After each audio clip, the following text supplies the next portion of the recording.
PAX Unplugged. We are here live on all on the table, and Trev had just asked me about PAX Unplugged, so I just wanted to take this opportunity to thank all the What a people who came segue. and played here on my table at PAX Unplugged. Again, hi, I'm Molly Hits Different. This is Tales of the Valiant into Avernus, and to my left, my friend whose name starts with an H and whose character's name is our favorite little supplicant. Hi, I'm Harmony. I use any pronouns. I am playing Rogan Bronzepike, wizard, book lover. He uses he, him. I'm excited to be here and also to hear more about this PAX Unplugged event. So Passing PAX off the Unplugged. event. So Oh, oh, oh, not Molly. the first night we had a couple different, so one of the things that I like to do at my tables is I like to run third party stuff, hence why we're playing Tales of the Valiant, right? And so the first night there's this class called the Elementalist, which if you ever watched that the final bender of Wind Current, it's like a famous, I think it's like a famous German cartoon. Are you familiar with this? There's like a guy with like a little arrow on his head, like furrowed for eyebrows. So uh, he drove a spike of ice from the stomach through the heart of a giant, and that was that one. I'm gonna throw it down to my friend Trev. Hey, it's me, Trev. You know, that person, whatever. Yeah, hi, I'm Trev. I use they, them pronouns, and I'm playing Rook. He uses he, him pronouns, and it's gonna be a night. It's Uh, gonna be a night, and you know what else happened at uh night? You know what else happened at what, night? what, I Molly? finished I finished my second game on Saturday, and I went home, and this is just me supporting a corporation out of the kindness of my heart, Wait, did you but drive I all the way had a home? nice Chipotle burrito that night. Ah, And there's just nothing like Chipotle burrito, chips, and queso to like Mm-hmm. put you into like a pre-diabetic a sleep episode, I guess. just not a sponsor of this Not show, a by the way. sponsor of Fully not a sponsor.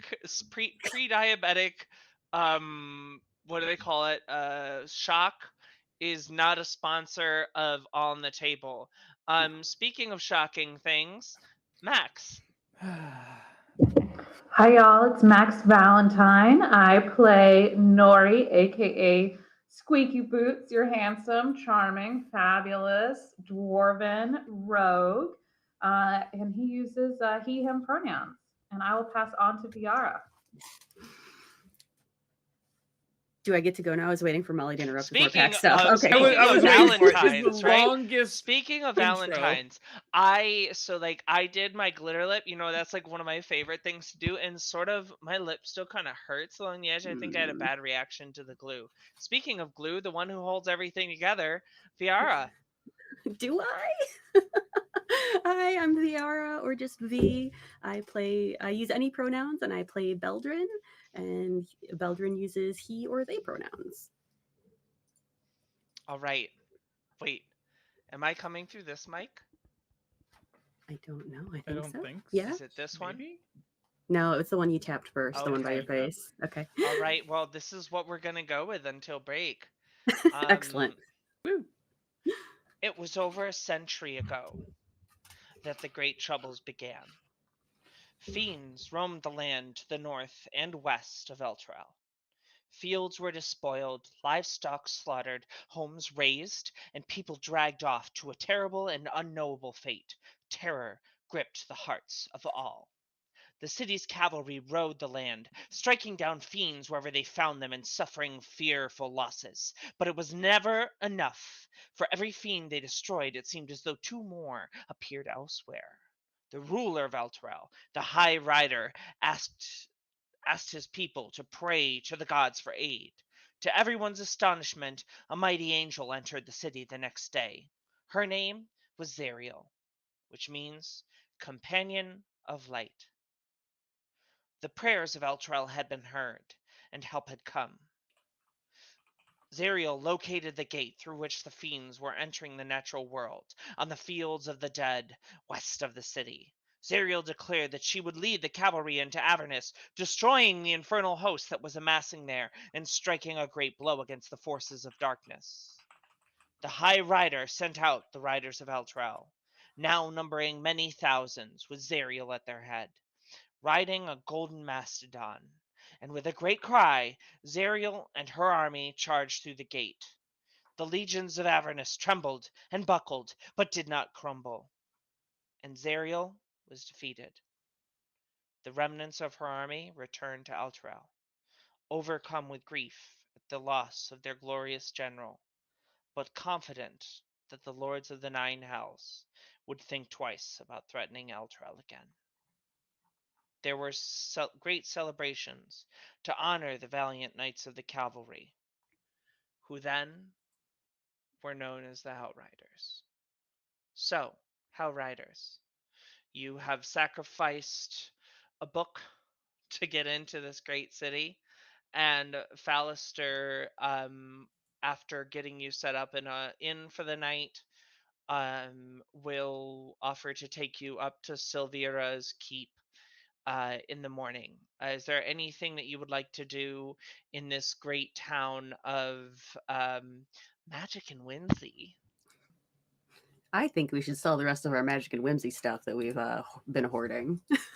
Point of order. Rook's technically not a Hell Rider. Ooh.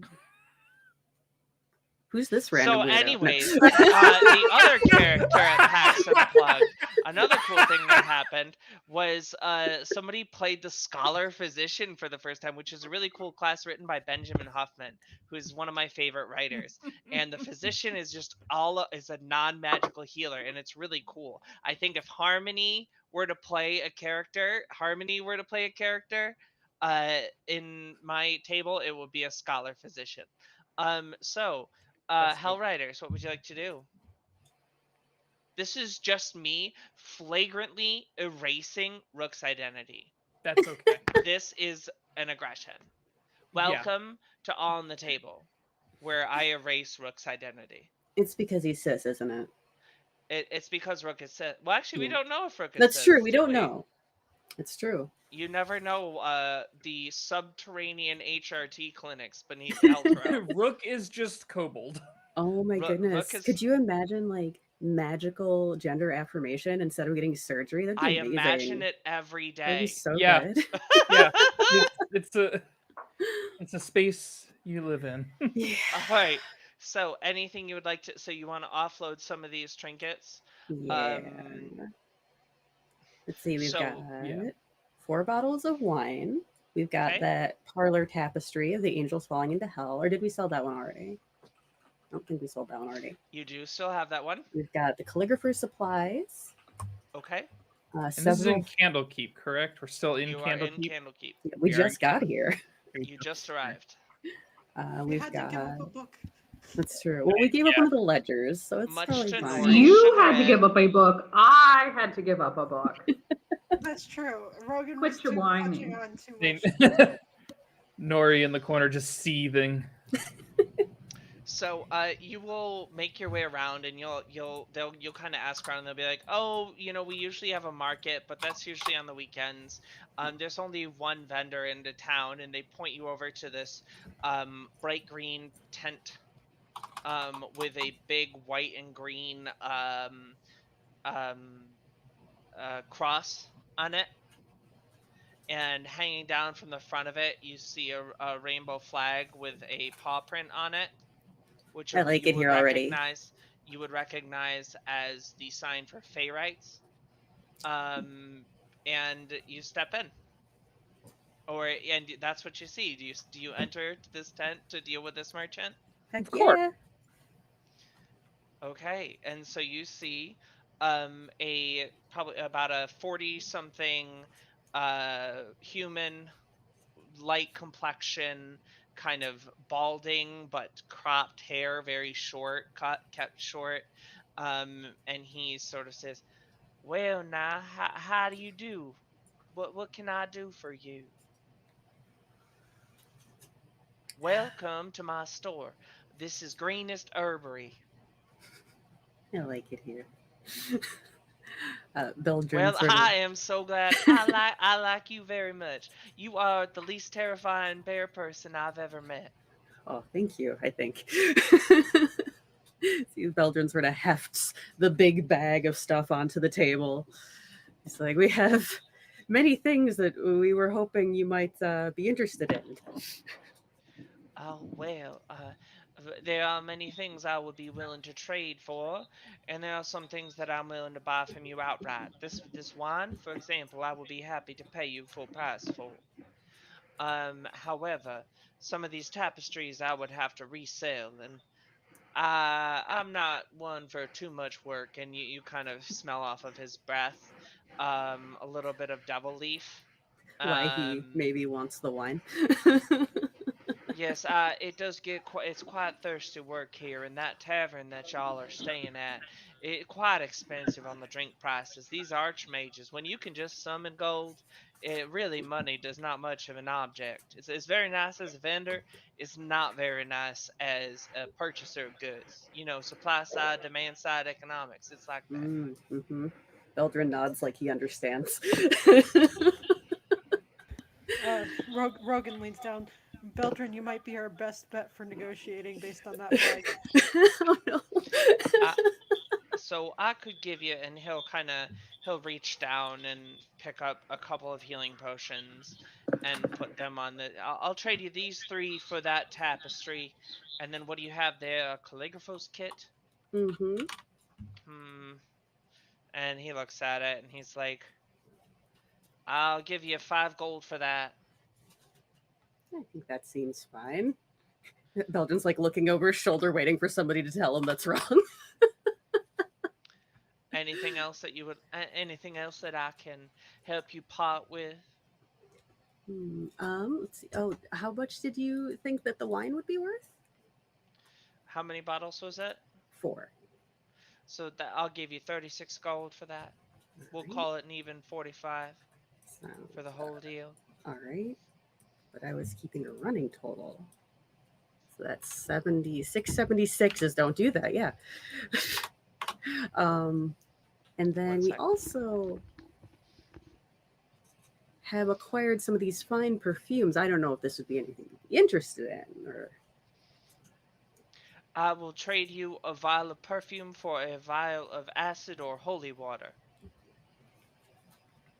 probably 1 to 1. holy water. Holy That I feel like water. seems holy water is a good Yeah. item for us to have. That's kind of what I was thinking. So how many bottles of perfume? We said several, so I'm not really sure. Well, I'll trade you 5 for what I have here. I have 5 vials of acid. You give me the perfume you have, or holy water, I'm sorry, and we'll call that a fair trade. All 5 right, that vials of acid sounds for good all to that me. stinky water you have acquired. And the only other thing we have, he sort of like turns to the party, holding up the pipes of the sewers. Like, are we going to use this? Ah, a pipe, you say? Yes, I'm quite interested in pipes. Is it My a water pipe or a standard pipe? it is actually the musical instrument type of pipes, I believe. Anything can be a pipe. Now That let me ask you one more okay. time. I believe it is the non-watered variety. Okay, well, you said, and what does it do? It's It summons summons, bats? yeah, it does do I that. can scarcely fathom a reason to do that. Yeah, that's kind of what I thought Yeah, too. I I guarantee I will you pass on that. there might Okay. be someone in your clientele who enjoys it. Oh, I'm very sure that there would be a group of cats that might like that very much, but I am not a cat. Well, I am Cuth, by the way. Very nice to meet you, Cuth Swift. Nice to meet you too. nice to meet you. And Do you have any Beldrin? blankets?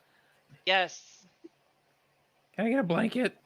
sure, I'll throw it in on top. Beldrin looks over at Rook like, what the crap? And Leave it's just blankets like back this, at the like inn. it's like this like thick woolen weave, and he just chucks it at you. He's like, "Here you go, Rook you'll." immediately takes it out and like folds it over like him, like a shawl. Like, Are you chilly? It does rather get drafty here. no, I just wanted one. Does it look nice? Kind of like does a little like model. I would say that you are the epitome of fashion. Thank you. No problem. Very happy to oblige. If there's anything else, I have some definitely legal stuff to do back here.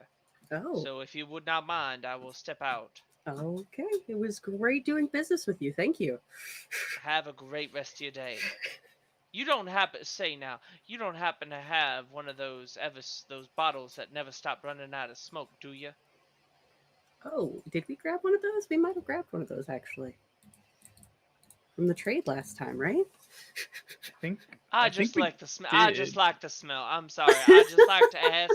A lot of adventurers have these crazy smoking bottles, and it's always nice to be around them.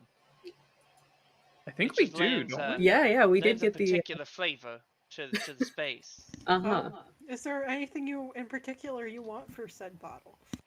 Oh no, I just want to see it. I just want to see it and smell the bottle, and then I will depart. You just ask random adventurers if you can sniff their bottle. Can you say that that is the strangest ask you've had a stranger make of you in the last few weeks? I wish I No, could. probably not. I really wish I could. Fair is fair. Fair is fair. Yeah, the kitty litter was probably top notch over there. Oh, you know Alfredo, don't you? And lasagna. Oh, did you see Lasagna? We heard her. You We're always sushi. hear her. You never see her though. I have to say I've been doing business with Alfredo for many years, and still I have never seen Lasagna. Just Very I evasive. swear she's a disembodied voice or an enchanted item in the back of his that he has a parasocial relationship with. And so otherwise he will continue to prattle on Mhm. until you stop him We're gonna about like Midwest goodbye out the back tent flap. okay, we have surgery. We're getting our ears sewn shut. Goodbye. Oh my gosh. um so you make your way back to the inn, and there's a whole bunch of different folk from all over. This is one of the more diverse. Baldur's Gate is pretty diverse, but this is the most diversity of books you've ever seen. So Rogan is like checking the spine of every book in this tavern as you Rogan go is along. basically salivating. And he's not touching because he knows better than to touch books, but he's like putting his hands up and like inspecting. And if you guys are walking at any pace, you have probably long since lost him. Oh no. So, and you will spend the night. Anything that you're doing in this night in Candlekeep? I think we should distribute like one vial of holy water to everyone, and then we'll have one for party stash. And then we've got 10 health potions, so that's two for everyone, and then two for party stash. Sure.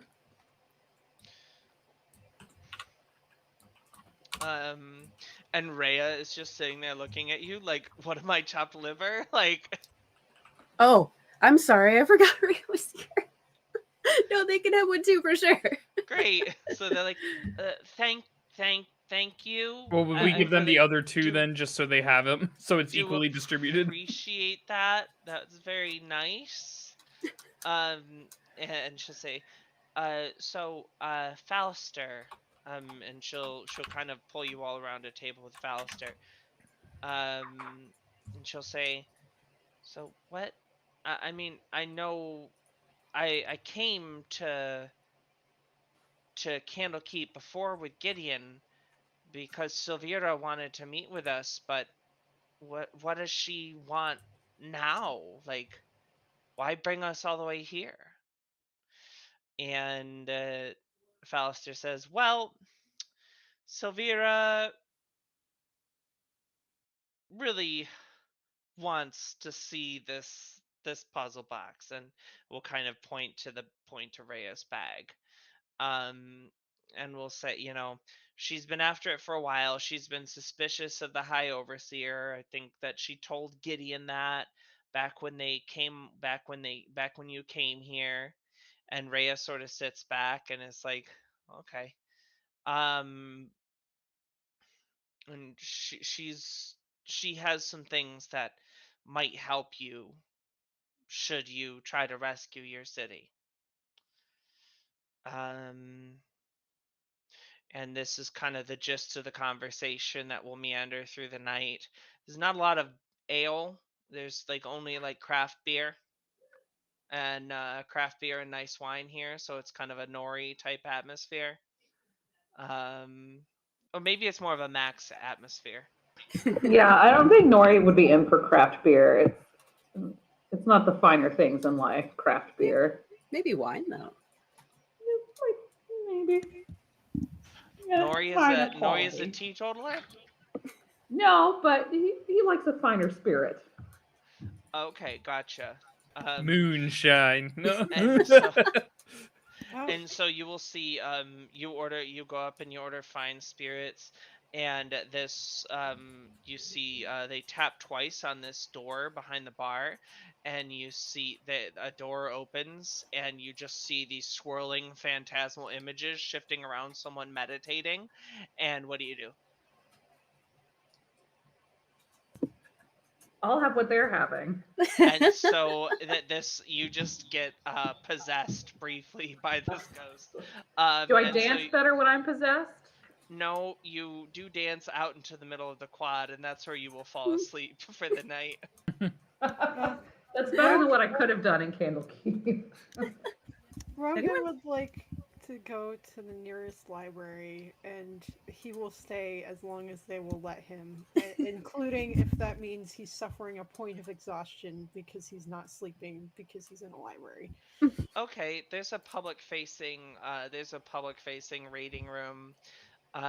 You also see in the there's a public facing reading room. Any kind of thing that you're particularly diving into? Um, he's happy with any books, but as we're kind of preparing for a trip to hell, he'll probably look into Avernus based books. He'll look up any names that we've encountered. I believe they mentioned the we fought the one demon, and potentially learning more about them if they're in a book is not a bad idea. Okay, so just kind of me providing you with a little background. There are 9 layers of the house. So you'll find this book, and it's sort of like a primer on the house, like, hey, what does the afterlife kind of like? And so you have devils that are all focused around, always trying to make deals with people. They're always trying to get you into a contract for something. It's like a cell phone carrier.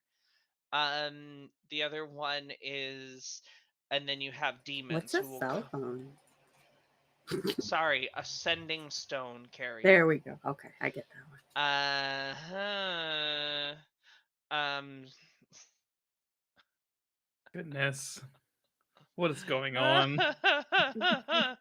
and you will find, and so they kind of detail, there's like a stories about the blood war, and how Baphomet and Bel for the longest time had been fighting back and forth on the shores of the river Styx, this river of pure twisting chaotic magic that goes through the Avernian waste. And then you notice that after the kind of in recent memory, there's tales of Zariel being the leader of the devils now, and Bel has been dethroned. um and Are then you these sort the of tales of the Valiant? true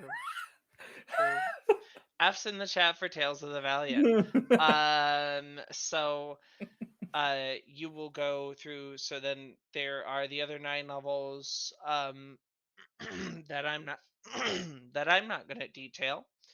um but they'll go through, and there's Mephistopheles, which is like the ice one, and then there's just like a realm of pure torment, and then there's where Asmodeus like hangs out.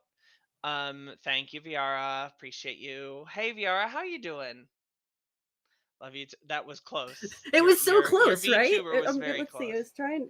Here, can I adjust it? No, not really. So tried. close though. I'll learn. I'll Um, learn. so yeah, and they will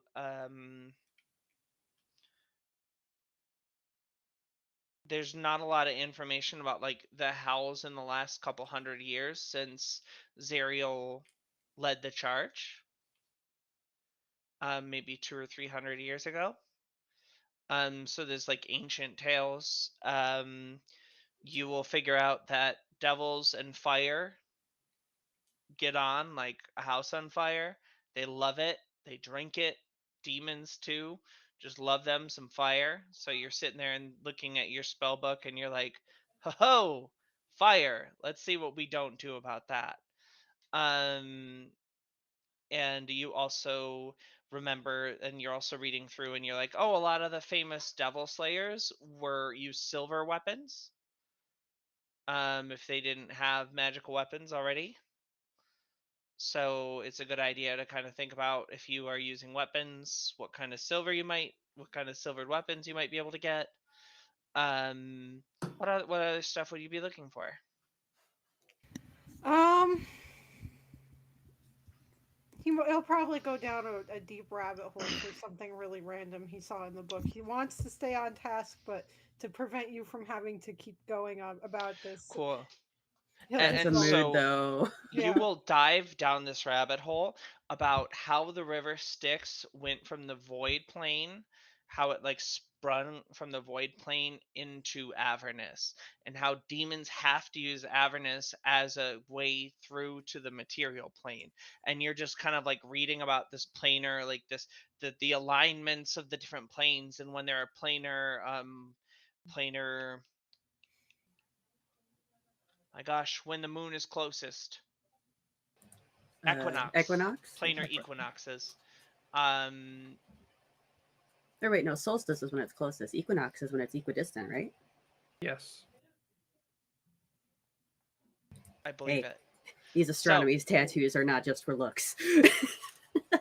I took astronomy 101 and 105. Those were my science credits at Stony Brook University. So I have I have a telescope that looks like a hot water heater. oh cool.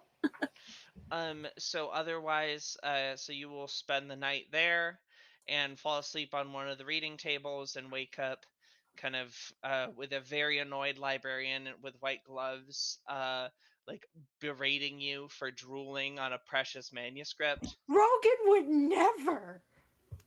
Oh no, no, Um, not the books. He's like deeply repentant. He is like traumatized. He wouldn't. He how he would never hurt a book in this way. He is so sorry. What would he? What can he do to fix this? and they just like they like leave. So Fauster will come and collect you the next day and bring you up to the chambers of the Archmage Sylvira. And you'll sort of wind your way through.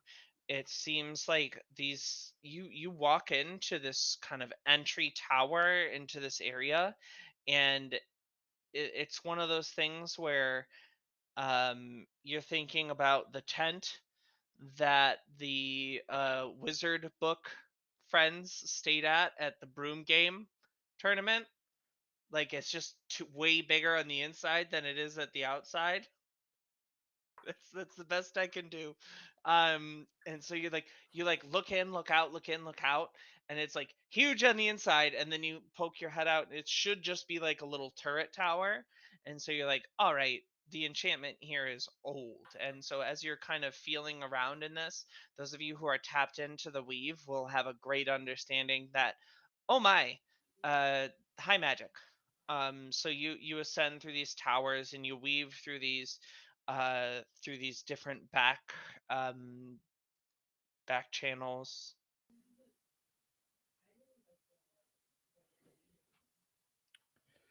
Oh, sorry, I just read a Chipotle supporter in our closed group chat. So apparently they help people who are medical or something. So, anyways, you weave through these back rooms and towers, and there's sort of you Fallister even gets lost at one point as you stumble into this like bright gold ornate room, and there's this there's this very pointy-eared, blue-skinned elf, and he just looks at you and says, "What are you doing here?" And his Faust will be like, "Oh, I'm sorry, wrong room." And he'll take you up and around, and Hi. the towers seem to shift and sway around you, and you finally navigate to this kind of modest for what this place is, and relatively dark room, and you open this door and Fauster will lead you in, and you see this small creature with two black horns, slick back. He's probably about 2 feet tall, has wings, kind of large pinky ears, sharp talon claws, dark kind of olive skin, and he's sitting at the front door gripping on to a skull, and he looks down at you and he goes,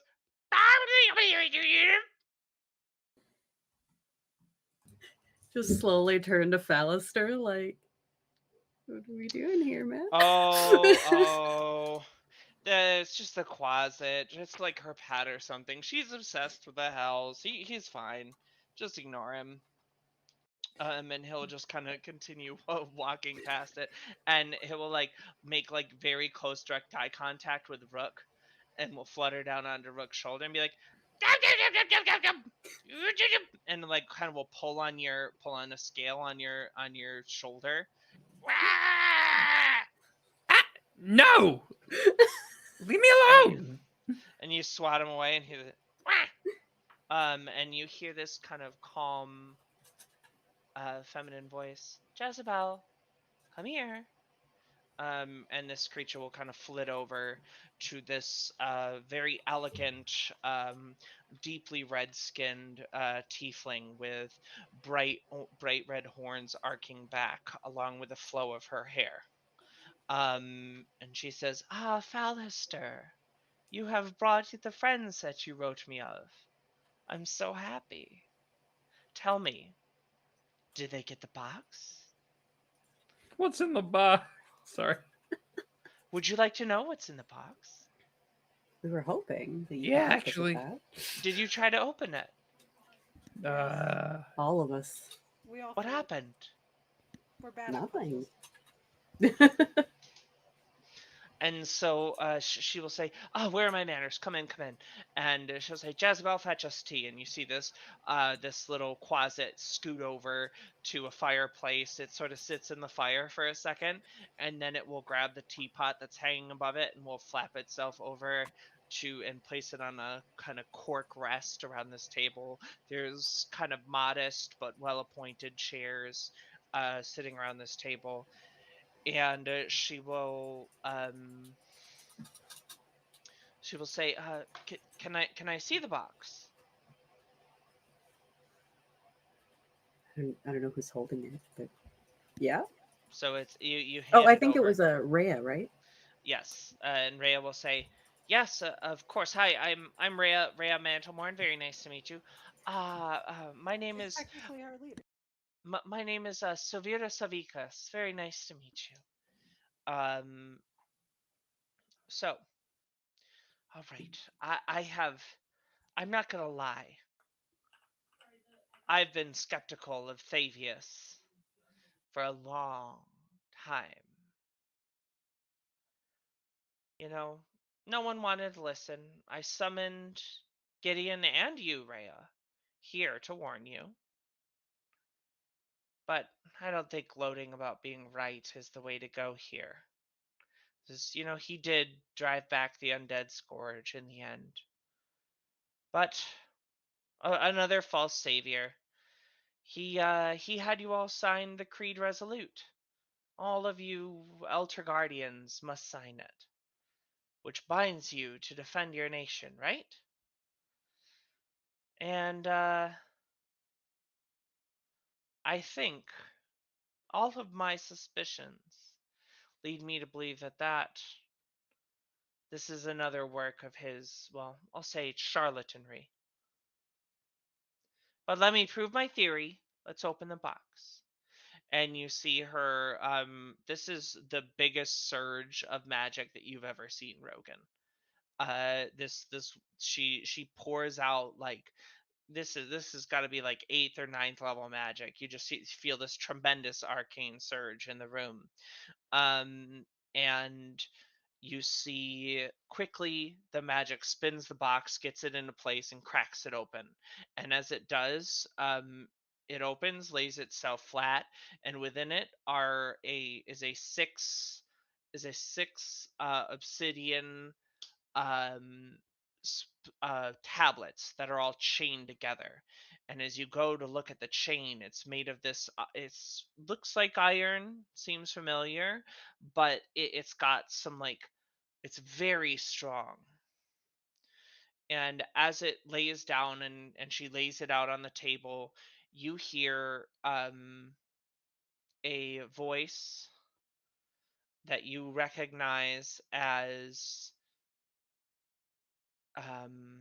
give me 1 second.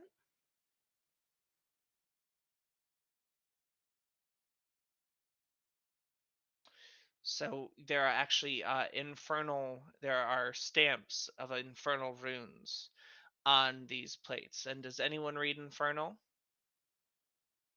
No? Okay. I So think Acro is our resident infernal reader. so she will read okay. So let me tell you what this says. Um Be it known that I, Thavius Krieg, High Overseer of Eltrel, have sworn to my master, Zariel, Lord of Avernus, to keep the agreements contained in this oath. I hereby submit to Zariel for all matters and for all time. I will place her above all creatures, living and dead. I will obey her all my days with fear and servility. I recognize the dispensation of this device called the Solar Insidiator, hereafter called the Companion, the name that was used for the second sun that used to hang over your city. In my capacity as High Overseer of Altrel and its vassal territories, I acknowledge that all lands falling under the light of the Companion are hereby forfeit to Zariel. All persons bound under the oath to defend Altrel are also considered forfeit. I further recognize that this dispensation will last 50 years, after which the Companion will return from whence it came, taking Altrel, its oath-bound defenders, and all others in her territory with it, if that is Zariel's wish. This is my everlasting pledge. And you hear Rhea, kind of like usually very stern, falls to the floor and is like weeping. Beltran sort of like kneels next to her and puts a paw on her back. Rogan steals Rook's blanket and puts it around her. Sorry, Rook. Oh, it's You can fine. get back in a moment. And So- go ahead. What does this mean, that we're all to serve Zariel? All Yes. defenders of Elturel? Everyone in Altrel. What if, but no? And so you go back to, this is something that all of you as Hell Riders had to do when you were going through, or as members when you became of age. You had to sign this big book. It was like your first communion type event, to reference the only religion that exists in my mind, apparently. And Mm. I don't know, confirmation. That is Let's also get Catholic. Methodist on it. Cool. Well, I don't know. Another reference. It's like a first significant ceremony of your citizenship, right? So in your faith to Torm, Tempest, whatever it might be. And you all remember signing this big book growing up. I know I did, but Brooke is just like, but did all my family? And like he starts thinking very deeply, did all of his family that were underneath the city sign this book? Because he know that he did. But And Rhea, kind of on hearing, like, what if no? Rhea stands up and is like, she kind of stows herself. She's starting to get her composure, and she says, Zariel wants my soul. She's going to have to come take it.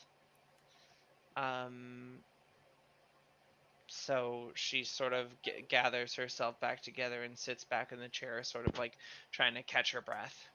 Are you wearing the blanket as the blanket is taken off of your back, Rook? Silvira will catch eye of the shield that you have on your back, and she will say, would you mind if I took a look at this? This is really fascinating. I can't believe that you have this. sure. I mean, I like slowly like removing it. I'll get it back, right? Oh, of course, of course. Okay. And you hear this voice in your head. She will lie to you. Do not listen.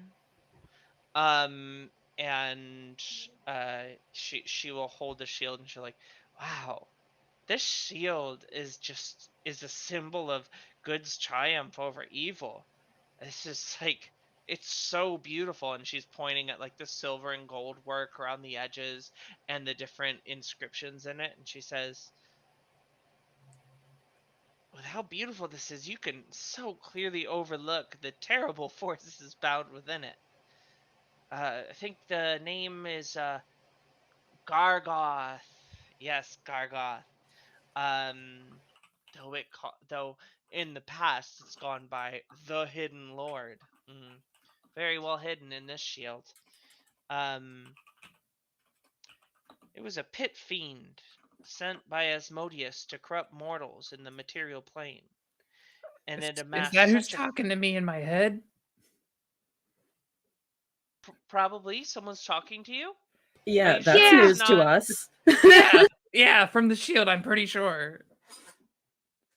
Rook, I why mean, didn't you they, say anything? Probably. well, I didn't think it was What- important. Like, we were going to Avernus, and they needed to get back to Avernus, so I thought they helped me out. I was gonna help them out. What did it say? Just needed me to take it to this very specific person. It's, it's not a big. Well, I guess it is a bigger deal than I thought, but Which person? uh, I see the face of I'm pulling up my notes. let me Bell. check my notes. I have it written down. Bell. Ball. Ball, right? Eh, Or Bell, yeah. Bell, I think. Yeah, that was it. And you see Sylvira's eyebrows, like one of her eyebrows arcs. Like, I don't know what Gargoth thinks Bell is gonna do. If Asmodeus put this here, you bet. Or if the Celestials did this, you'd need Asmodeus to do something about it. But anyways, so this creature is basically treated like a demigod here for the cult that it led. But they I know that it's been corrupting in Baldur's Gate. You met you met any Hunes? Oh, yeah. Their family, they're the ones who were part of the cult, this big cult of the Hidden Lord, and they carried around the shield. And the shield they would when they were the high patriarchs of Baldur's Gate, they would go and the shield would say, "Oh, a false prophet is being born in this town. Go and call the village so that this false prophet might not rise." And with the idea that they might be able to prevent terrible things happening in the future. They committed uncountable atrocities in the name of this creature. It's really Oh. terrible, the story. And she's like, there's like a academic detachedness, also like a nearly immortal detachedness So, from the way that she's telling the story. It's just sort of like trivia to her. Quick Rook not question. realizing it. Or go ahead. Go ahead. Oh, just a quick question: Is Bel the god Ball? Are those two different Two creatures? different. Okay, okay. I may have been Yep. absent for that session. Nope. Something you Baal is the god of what? Force. I thought it And was like Bel so. was the corruption and former death or leader whatever. of Avernus. So should I not use this equipment then? It's up to you. And you hear the voice, and it will say, "Take me to Bel, and I will serve you faithfully as both a guide and advisor." Can Rook try to insight to see how truthful they're being about that? If they can, Okay. if he can Yeah. discern anything from that. Now that a little bit more is out in the open. Rogan, meanwhile, That's a natural 20 with just a 20. Nice. From it believes the tone was unwavering, Okay. and you can tell it believes 100%, and it sincerely means everything that it said. Okay. Beldrin would be like, "Well, I definitely don't think you should listen to it." I don't think we heard this out loud, so No. I can't. No, comment on it. no. Rook said, should I not use it? And Beldrin would be Oh, like, yeah. "Well, I definitely don't think you should listen to it." After hearing what Severa said. I mean, we can't really. It shoots fireballs, right? And we're going into hell, so fireballs in hell don't seem particularly useful. Oh, that's true. I don't think this shield, given everything it's done on this plane, and this creature, given everything she's done on this plane, should be left here. Because if you leave it here with me, those Hunes will come and get it. And if not them, in another few hundred years, another group of miscreants will think they can bend Gargoth to their will. Well, And they'll try to come kill me. I will take it then and continue on with it as I have been. Maybe we could dump it in the river Styx. I learned a lot of interesting things about the river Styx last night. Maybe you can tell us later.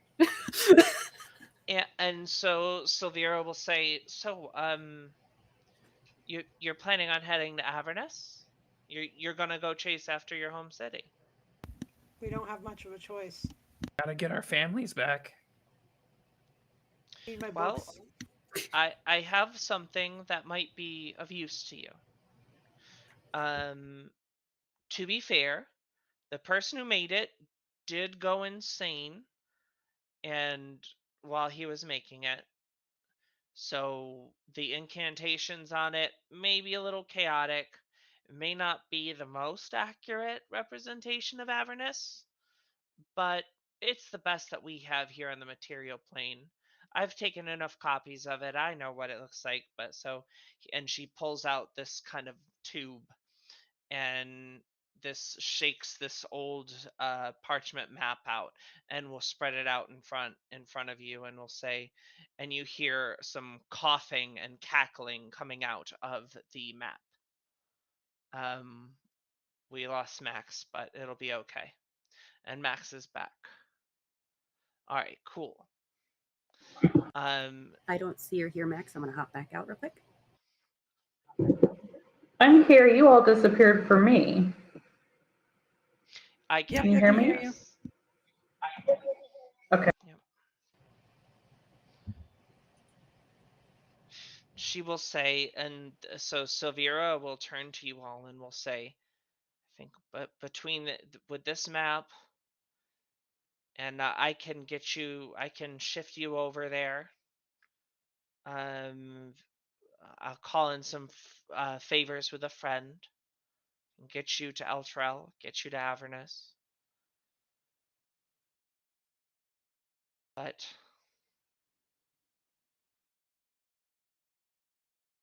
There won't be a way back.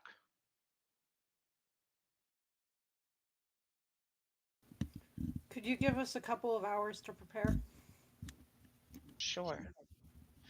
We will commence. We will begin the ritual at dusk. Sounds like a plan. Great. I will send. So Fallister doesn't get lost again. I will send a few griffins down to the tavern to fetch you. And she will remain there if you have any questions. But she's just gonna sort of look over this pact, and like she'll start scraping the iron for samples. This obsidian colored metal is like trying to figure out what's the chemical composition of it and how it was forged, and it's the most vivid thing from the house that she's had other than her closet in a long time.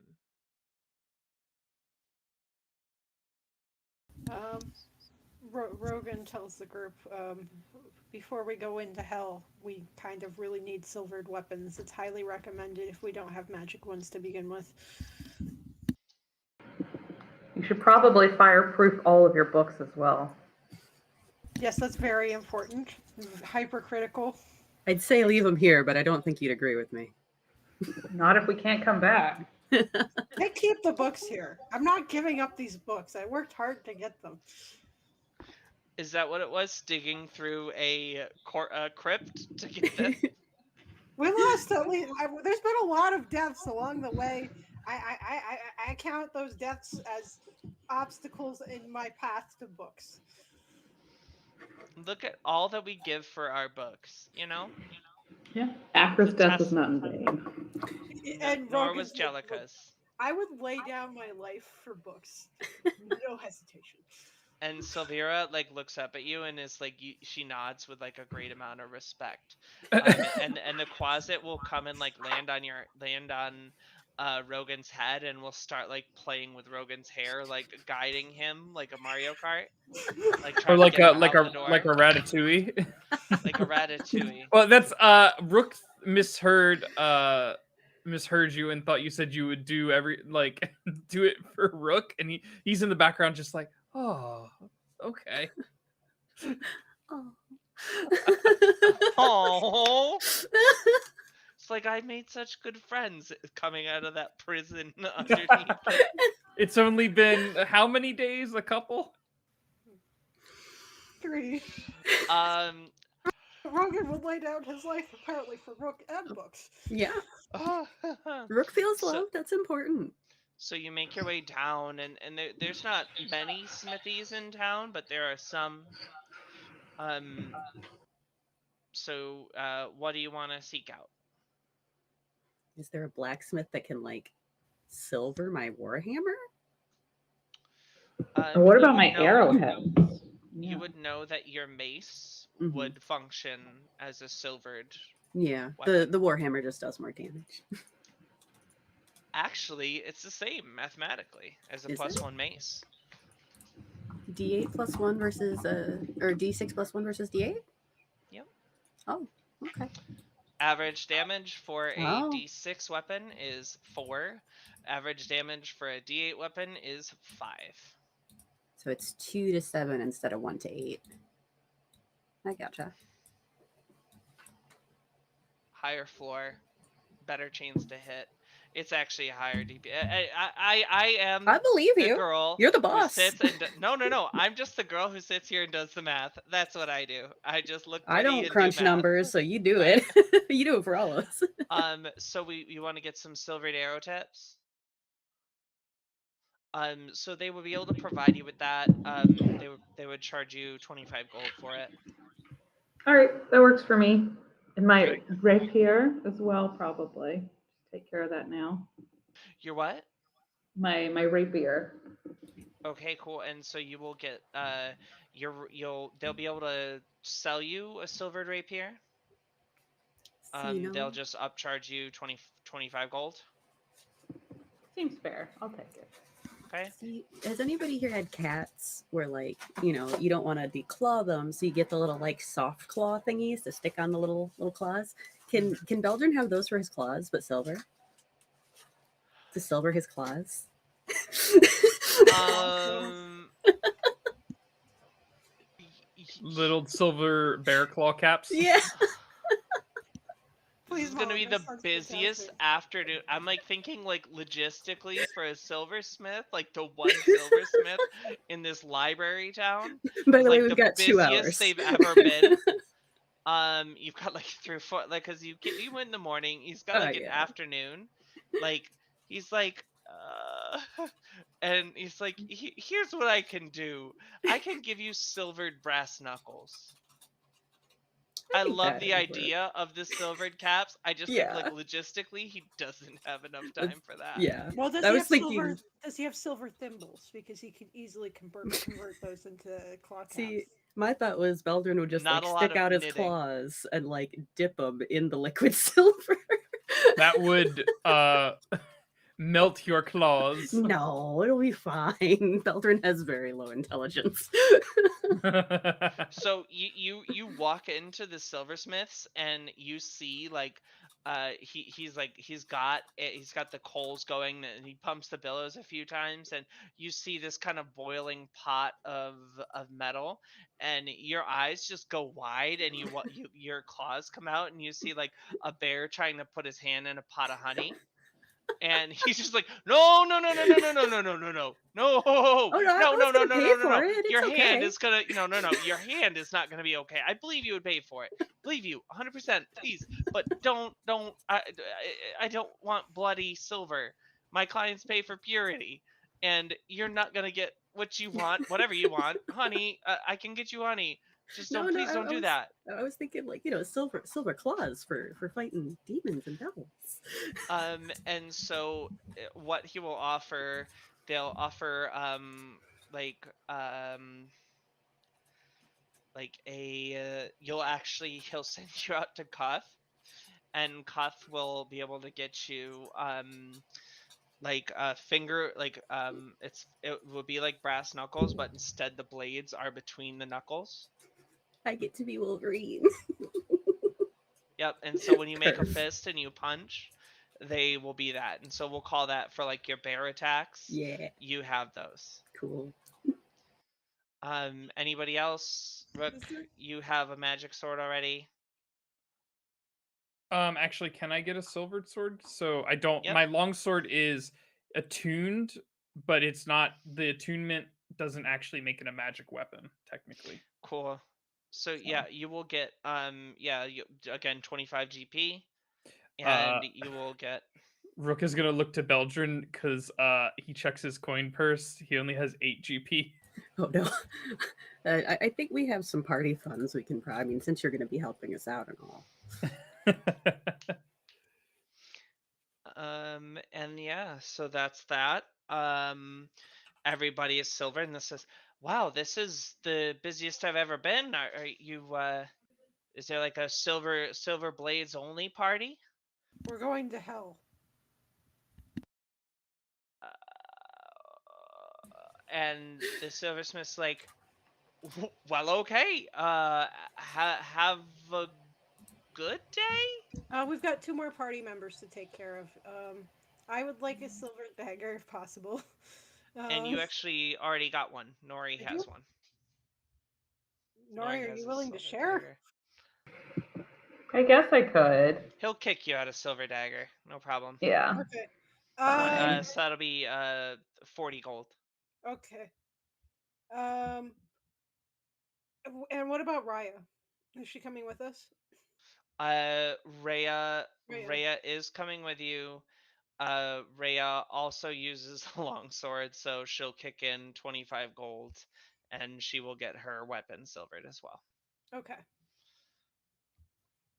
Silvered weapons are they a +1 or are they just regular? They're regular, but they are silvered.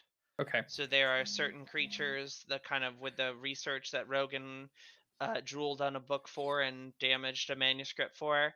He's still deeply ashamed of this. He He will found take out this to his grave. he knows that some devils and some demons are resistant to non-silvered attacks, Okay. but silver makes it very difficult for them to do what they need to do. Gotcha. And if you want to give me another 20, I don't think that he'd have a warhammer. I think that that's like it's a little bit too much. No, that's fine. I mean, as long as you said the mace is mathematically the same, I'm cool with it. Yeah. So just for Belgian, if you're keeping track of the amount of party funds, just subtract 17 because Rook would have used his 8 gold to pay for part of it. Okay, I will add 8 back in then. Okay.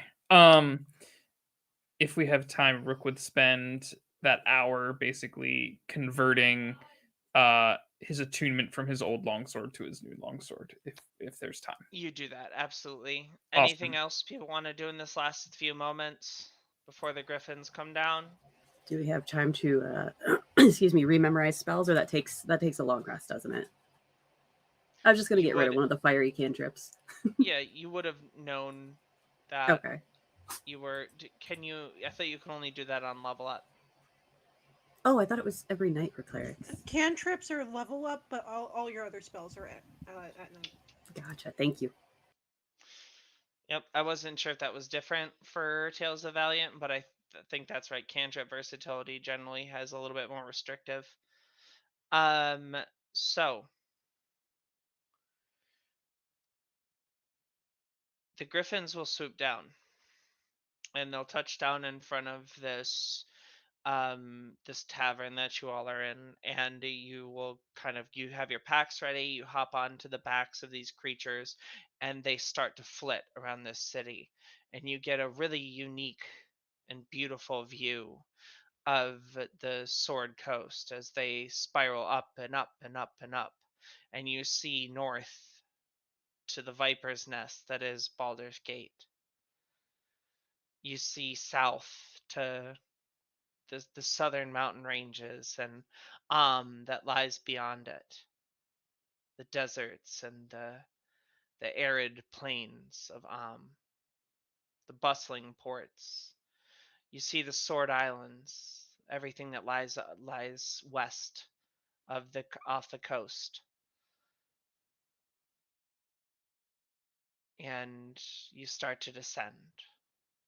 The rocky shores around Candle Keep coming back into focus, and you touch down in this tower as you approach this Candle Keep that is this sprouting mass of towers that emerges from a small central keep, and it almost seems to grow upwards and outwards out of this, like a plant, like a potted plant way outgrown. It's like a plant that is potted that has way outgrown its pot.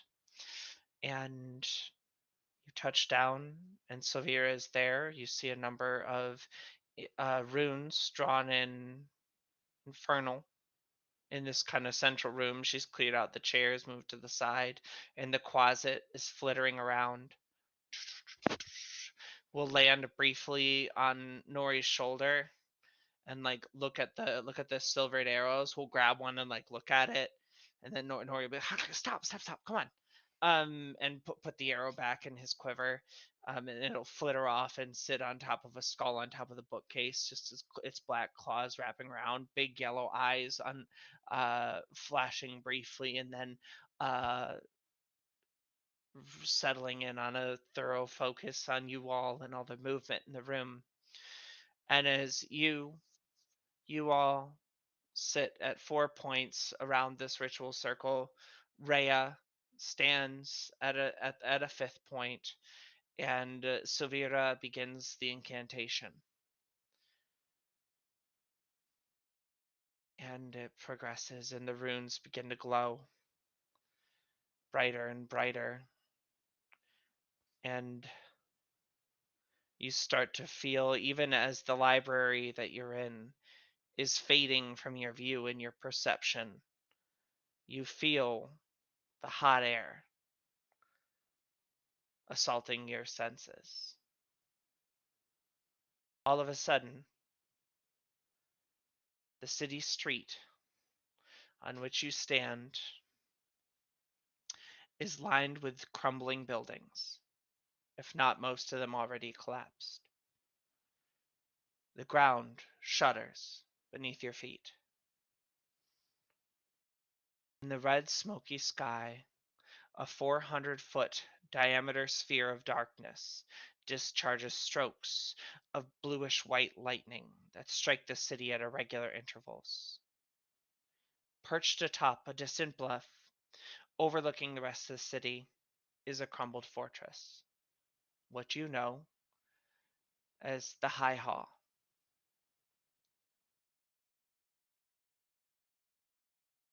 And we'll be back after break.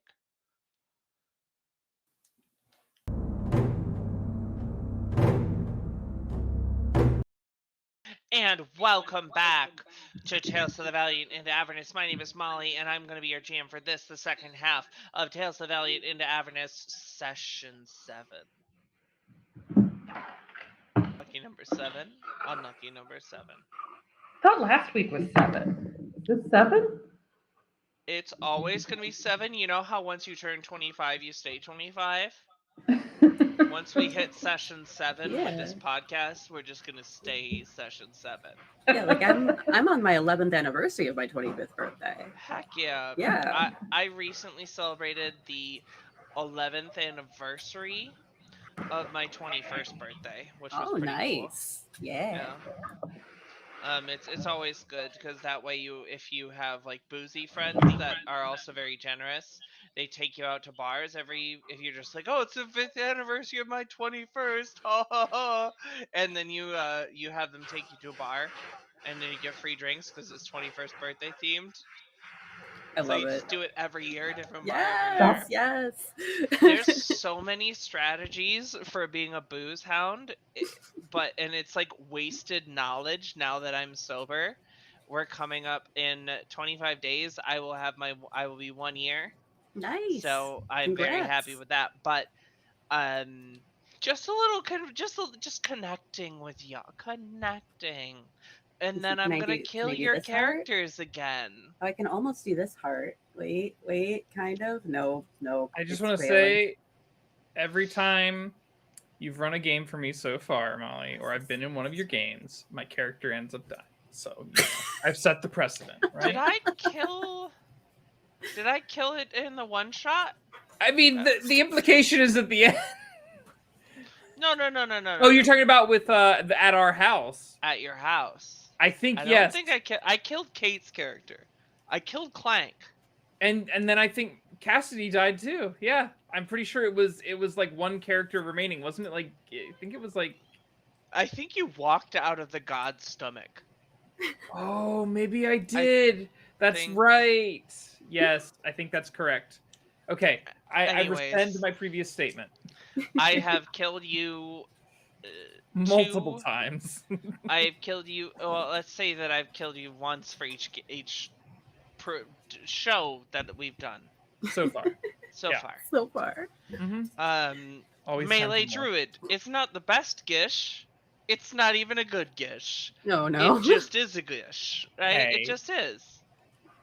They didn't have Thorn Whip in this system, so I'm just gonna say that would have changed the game. Probably, yeah. Anyway. We also have been more or less ignoring the luck points. We forget them. Oh, yeah, we do be forgetting them luck points. I can't run that. I can't be like, oh, you missed. Remember, take it off. Yep. No, that's on us. I have all of my luck points stashed for a rainy day. It's just every time you fail, you have to re-roll a 1d4, and that's how many luck points you get. So if you go to 5 and then you save them, and it goes over, it goes to a lower number. We gotta start spending these luck points. I'm hoarding them. You must. Mostly from forgetting. At 5, I was like, it's 5. But every time, but you have to. It's just on new mechanics. Yeah, we're learning together. Sorry. So as you come in, you are in a familiar market square. The city is typically bisected by the Kyanthar River, and you are on the southern shore you recognize this market square that you've been teleported to. The buildings around you seem to have collapsed. Some of them are in better shape, some of them are not. Um, you hear some screaming from a few streets away. Um, it sounds like a higher pitch screaming, and the sound of weapons being drawn. Um, what would you like to do? I say we go check it out. Yep. So how are you approaching? So you hear it like there's like um where you are in the central market area, and then there's like a few like city blocks. Are you running down the main streets or are you running through the back alleys? I'd say let's stick to the back alleys because we are in hell now, right? Definitely feels like it. So you make your way, and that's just me talking about being in a campaign. Okay. So being in a campaign Dang. with me feels like hell heyo. And so Disagree. you see Wow. a group of, and so you make your way through, and you sort of weave through these back alleys, and it's for those of you who grew up there, for Rook, this is like a familiar. It's oddly completely different and exactly what it was in your childhood. It's like going back to your high school. They've renovated everything, and so it's still the same place, but nothing is the same. Like your lunchroom is now an auditorium, and you can still taste the little apple juice with the little peel back, and you got to drink the glue every time. No, is this not a core memory for everyone else? Not I in always use high the straw. school. Yeah. Maybe in I like never went elementary back. school if I was drinking glue. Not in high Okay. school. Who No, no, no. drinks? It's not drinking glue. It's the apple juice with Oh, the peel well. back lid, the little cup, and then they would never give you a straw. You'd have to Oh, like yeah, they'd yeah, be yeah, out yeah. of I know straws, and so exactly you'd what be you're talking sitting about. there and like, Okay. oh, Yeah, no, seal I know glue. exactly. You'd have to like precariously like peel it back so that you didn't spill it. Yep, I know exactly what you're talking about. And most of the time it was always frozen because they kept it in the freezer, so it was like Mm-hmm. chunks of ice in Yep. there. It was nice and cold. Nice Yeah. and cold. Yes, perfect for those New York winters. You come in, it's like the rooms aren't really well heated because who wants to pay local taxes, Oh right? I no. mean, yeah. Uh, and so you go into lunch, and it's like, here's like warm pizza, warm French bread pizza, Hmm. and a icicle. Lick this icicle for your moisture. uh, It's fine. uh, all right. Anyways, as you round the corners, you're diving through these back alleys.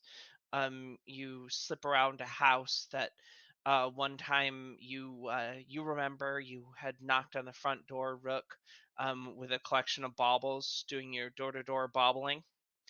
Um, was that not the correct way to say that? No, that's perfect. It's wonderful. Okay. Would you be a Bobblemeister? Yeah, I'm a Bobblemeister.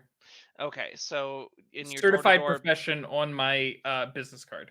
door-to-door Bobblemeistering, Rook brackets Bobblemeister, and you have this memory of Nocton kind of like being like politely engaged with, and then kind of being like, okay, have a nice day, goodbye. Yeah, we don't need any baubles. Sorry, we just go to the market for our baubles. We Look at don't this need and thing. we don't need a bauble subscription, or like, oh, what baubles will you get in a box this month? You don't want to join the No. Bobble of the Month Club? There's no Bobble of the Month club. No, thank you. Thank you so much. And as you're looking past this front door, you see a group um of 7 ghouls that have surrounded these kind of creatures, so their flesh rotting off of them, and they look back at they have these bright burning blue eyes and this hunched frame as they're sort of blood dripping down their mouth as they're moving towards this person and their family, and they're surrounded and they're marching towards them. What would you like to do? You're about maybe 50 feet back where you are Hey! currently. Let me check the range on Turn the Profane, and I'll tell you what I want to do. Rook just shouts at them. And with that, hey, roll for initiative. Oh no, Ooh. I tried. No. In this house, we don't do anything secret. We just run head first in. It's okay. Manifestation of Faith is only 30 feet anyway. Head first is a good policy. That's all I'm going to say. All right.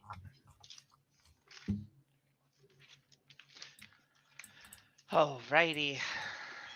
So, 20. 20 to 25. Huh? Initiative rolls, 20 to Oh. 25. 20. Okay. We have Beldren. 15 to 20. Wow, doing great, y'all.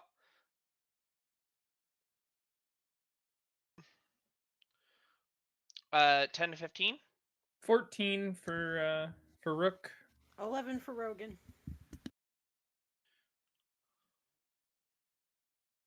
And then, unfortunately, bringing up the rear, Nori. I'm still out of it from the spirits in the bar the other night. I have It's- 6. It's fair. So, these as you go, hey! Lazy. You see these creatures turn and they start to bolt towards you. Beldrin, you're up. All right, he's gonna.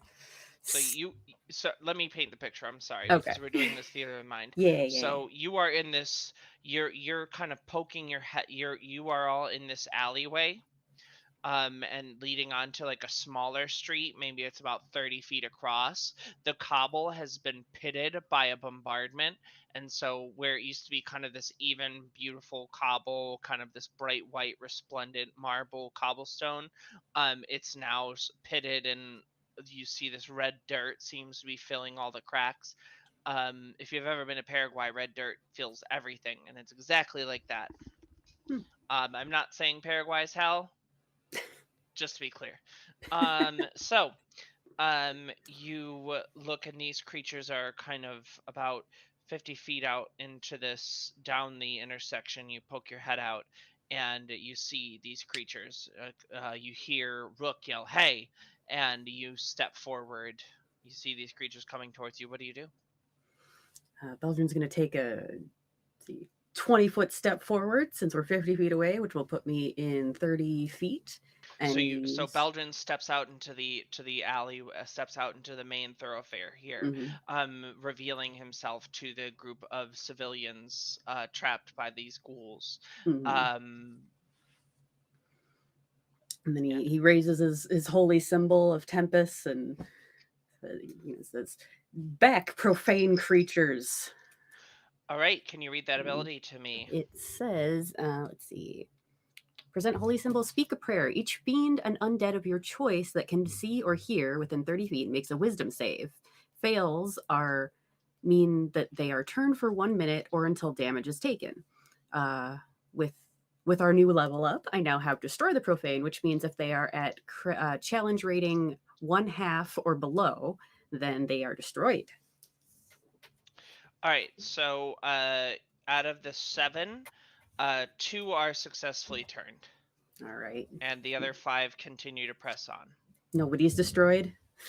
What was the CR requirement? 1/2. Yeah, no. Yeah. I didn't think so. But let's see. Turned creature must try They're squishy. to move. They ain't that squishy though. Turned creature must try to move as far away from you as it can, and it can't willingly move to a space within 30 feet of you. For its action, it can only use dash or to try to escape from an effect that prevents it from moving. And you see one of the ghouls running away is wearing it seems to have been reanimated, while still wearing like a very beautiful set of studded leather armor Hmm. and a belt that clearly has a brilliant potion dangling around it. Let me see. Let me check it. I don't think Sacred Flame is a bonus action. Nope. Okay, so yep, that's Beldred's turn then. All right, and so two of the zombies will start moving away. The one with the nice, let me actually roll to confirm that real quick. Yep, the one with the nice is going away, is running away from you, for a minute. The rest of them are marching towards you. The five will get close enough; they'll surround you, and they will make their attacks. As they step forward, you see kind of these it's not claws so much as they have been using their fingers so much to scrape and claw at things that the bone is just whittled down into sharpened points. And so these kind of unfleshed gloves, like um the fingerless gloves, but that's your actual skin, and so and they try to rip into you. Ew. Yes, ew is correct. Um, First one is a 14 that will miss. Second one is a 23 That will that hit. hits, right? Yep. So yes, you feel this kind of you get up in the first one's face, and you have your mace out, and you're knocking them away, and you feel these claws dig into the back of you. Make a Constitution saving throw. Okay. Is a 16. All right, and so you feel this venom start to take over your body and start to like freeze your blood in place, and you're able to kind of shake it loose, and the assault continues anew. Next up, that'll be a 19. 19. It meets it beats, so 19 does hit. All right, so it'll be another 7 and a con save. Okay. What was the damage on the first one? 7. Okay. That's another 16. All right, and then does the 17 hit? It does not. All right, cool. So this swarm of creatures surrounds Beldrin, and two fistfuls of fur fly into the night sky as Beldrin is spinning around, wielding his mace, attempting to right the creatures. Are you saying anything to the civilians as you're Uh, sort of in this situation? what are we called? The Hell Riders are here to protect you. No, don't worry, we've got this, folks. And so they sort of nod, and they look, the parent figure will look down the street, and will see the rest of you, and will start running towards you, like around and past these zombies. Next up is Rook. All Look at right. that. Rook is going to run in and get, I guess, go to the closest zombie. Closest. Okay, you dive forward towards one of the zombies, Yep, and is going to take, go ahead and slash out with the silvered longsword. and with a flash of silver catching the red of it. This first time you've seen a sword, period, seem to flash with rubies with the light of the ever red Avernian sky. 13 to hit. 13 will hit. All right. We're not going to charge it this time. We're not going to change the damage. We're just going to do what it do, and that's going to be 6 points of slashing damage. Okay, cool.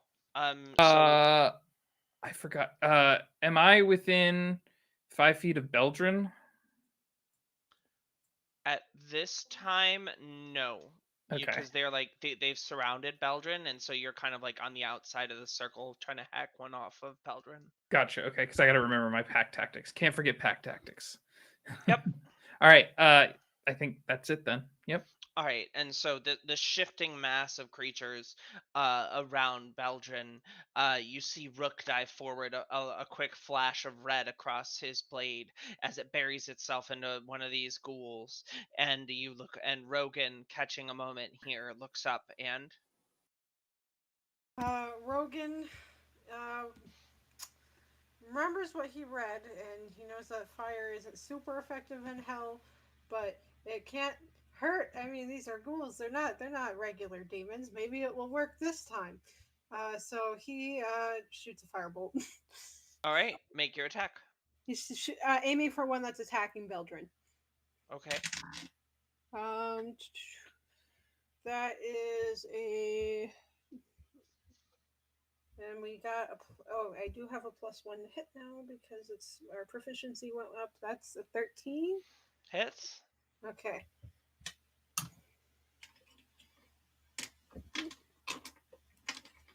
It's a D10. That's 5 fire damage. All right, cool. And you are, as this small mote of flame pours across, you're rolling your cantrip damage scaled. You rolled the 2 dice, right? So I roll 2. I'm dumb. You're not dumb. Okay, that's actually 12 fire damage. All right, and so you drive this mote of flame forward into the creature that Rook is tangling with, and you are just the lovely smell of the sizzling ghoul flesh fills Rook's nose. And he just is longing at this point to be a Bobblemeister again. Next up is Rogan, or is Nori. Yes, I'm going to aim at the one that is tangling with Rook with my bow and arrow. And now that I'm level 5, my sneak attacks do an additional 3d6 of damage. So as long as I don't hit Rook, I think we might be having some fun here. No nat Let's see ones. what this is. That would be a surprise attack. I rolled an 18, so I That'll- think I did all right. That'll hit. That'll hit. All right. So we've got 3d6. 1, 2, 3. That's 2, 4. That's 8 plus the damage from the arrow itself. That is 14 damage. This arrow goes straight through this creature, and it topples to the ground. Next up is top of the order is Beldrin. Another one for Nori. All right. Woo! Beldrin's gonna put that fancy new mace to use.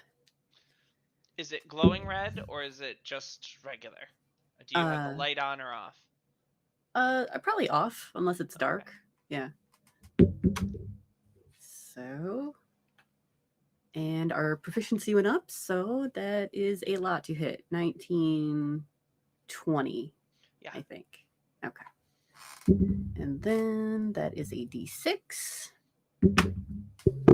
Sorry, I just punched my mic. Oh, it's fine.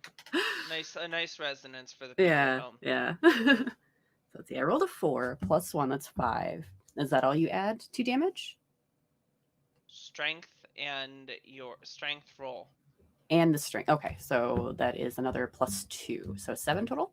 7 total. All right. So you wheel around and kind of lining up shoulder to shoulder with Rook. You bring your mace down. What does this mace look like in your mind? Oh, I always picture the mace as the the metal rod that you hold in your hand with the big spiky ball on the top. Okay, so I also always imagine maces as morning Yeah. stars. I can't. Oh, not with the separate them in my chain mind. though. Not with the chain, just stuck to the top. Is So that you're the just difference? bonking them. I think so. Morning stars have the chain. I think so. Okay, I will believe you. So this massive ball of metal on a stick comes crashing down into this creature's head, and you hear as half of the face is caved in, and blackened blood is starting to Ew. leak down, and you see it kind of touch its face twice as Molly Ooh. smears her makeup and dive forward to slash out at you with your claws. Anything as a bonus action? I don't think I have anything for a bonus action. I think I'm good to go. All right, coolio. All right, let's get 4 ghoul attacks off. Half of these will be at Rook, the other half will be at Beldrin, Me. the first one at Rook misses, the second one at Beldrin hits, and and vice versa. So both of you get one hit. So you each take 7 slashing damage, and you both need to throw a Constitution saving throw. So surrounding them, this flurry of claws, 4 ghouls, 8 sets of claws, and this kind of you're in there, you're dodging, you're knocking things away with your shield, but 2 swings seem to get in through this flurry. I Uh, gotta. it's Sorry, gonna go be ahead. an 8. All right, and you feel a venom enter your veins, and you are stunned. Oof. I got a Uh-oh. 15. And you feel you feel this you feel it start to take hold, and you shake it off with very little problem. Thank you, Oxlight. It's very nice to see you. We missed you the other week. So happy to have you back in chat. Love having you here. Or sorry, I should do the not millennial one. I can't do it right. There. Yeah, cool. Great. And so you will be able to repeat this Constitution saving throw. Sorry, you are paralyzed, not stunned. Paralyzed. Gotcha. For 1 minute. Next up, and you great. We're so happy to have you. Next up is Rook. So you can make a Constitution save at the end of your turn. Yep, I'll just do that. That's gonna be a 20, not natural. Yep, so you shake it at the end of your turn. Okay, perfect. Cool. Next up is Rogan. Rogan is going. His friends are getting very hurt.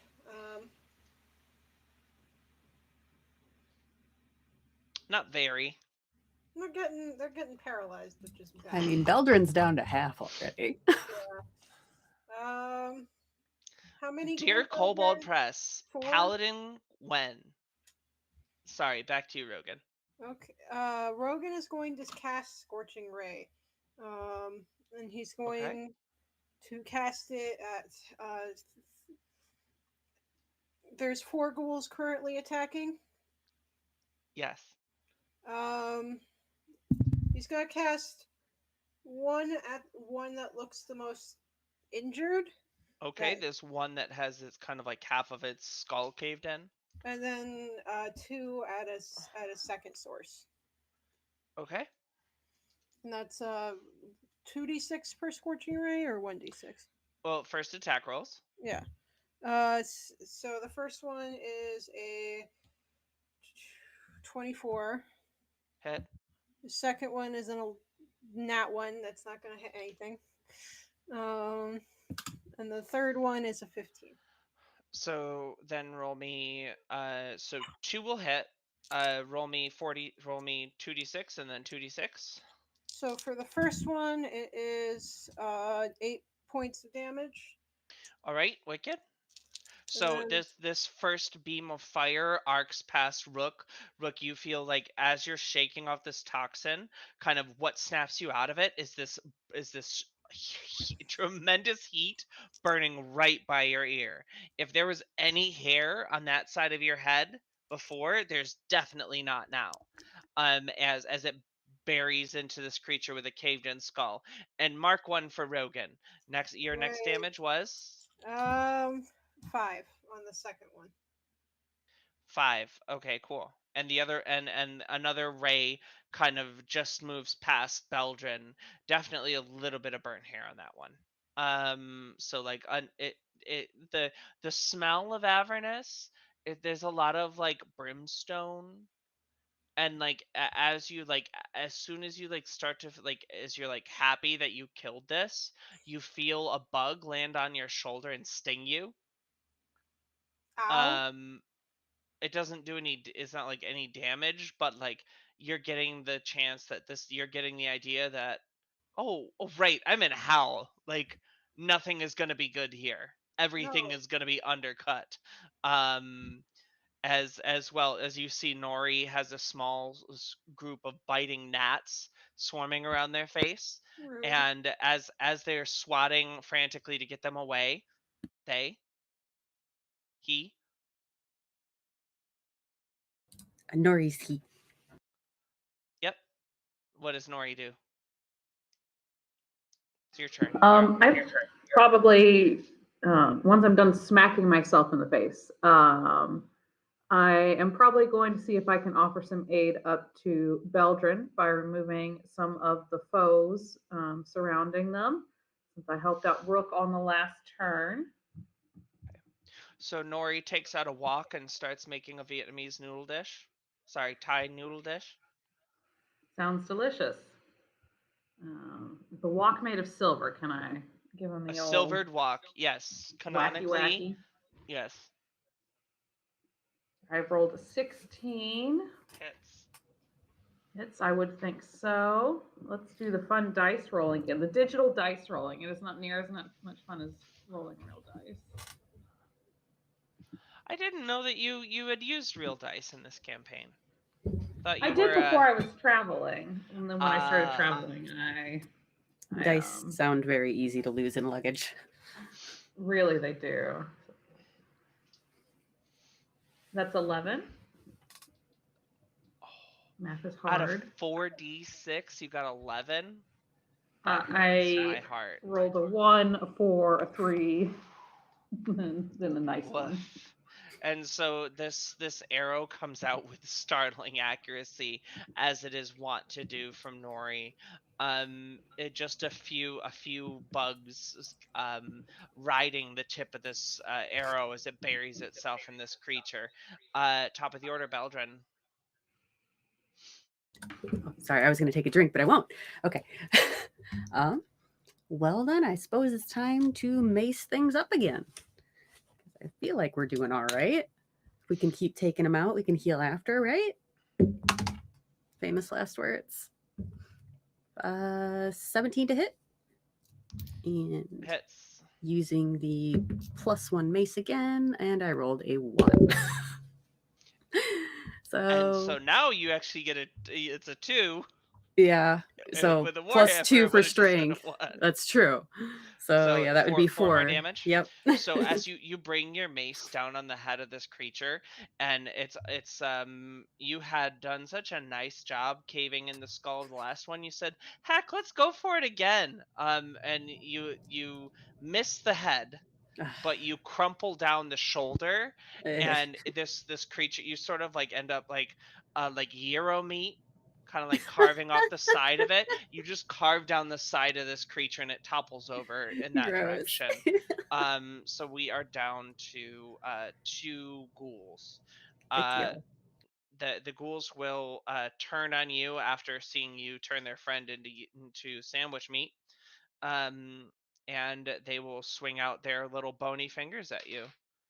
And they will miss with both. Next up is Rook. Well, Rook is going to be slashing here. Do I have a companion within 5 feet of me that's in this fray? All right, we're pack tacticsing it up. Slashing out. Pack those tactics. I'm going to pack those tactics. Just don't tuck the tactics. Is that a...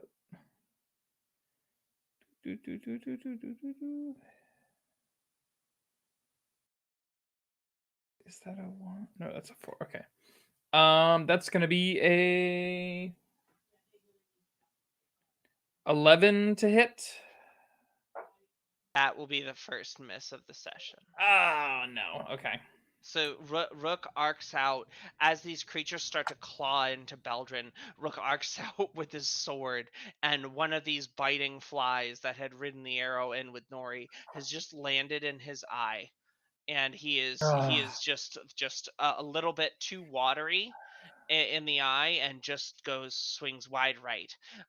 Next up is Nori. Don't forget your luck points, Trev. Right. Thank you. Would you like to do a reroll for 3 luck points? I would have gotten the luck point from that, so I don't think I can use it on that roll, right? No. Okay, yeah. So I have a luck point for future.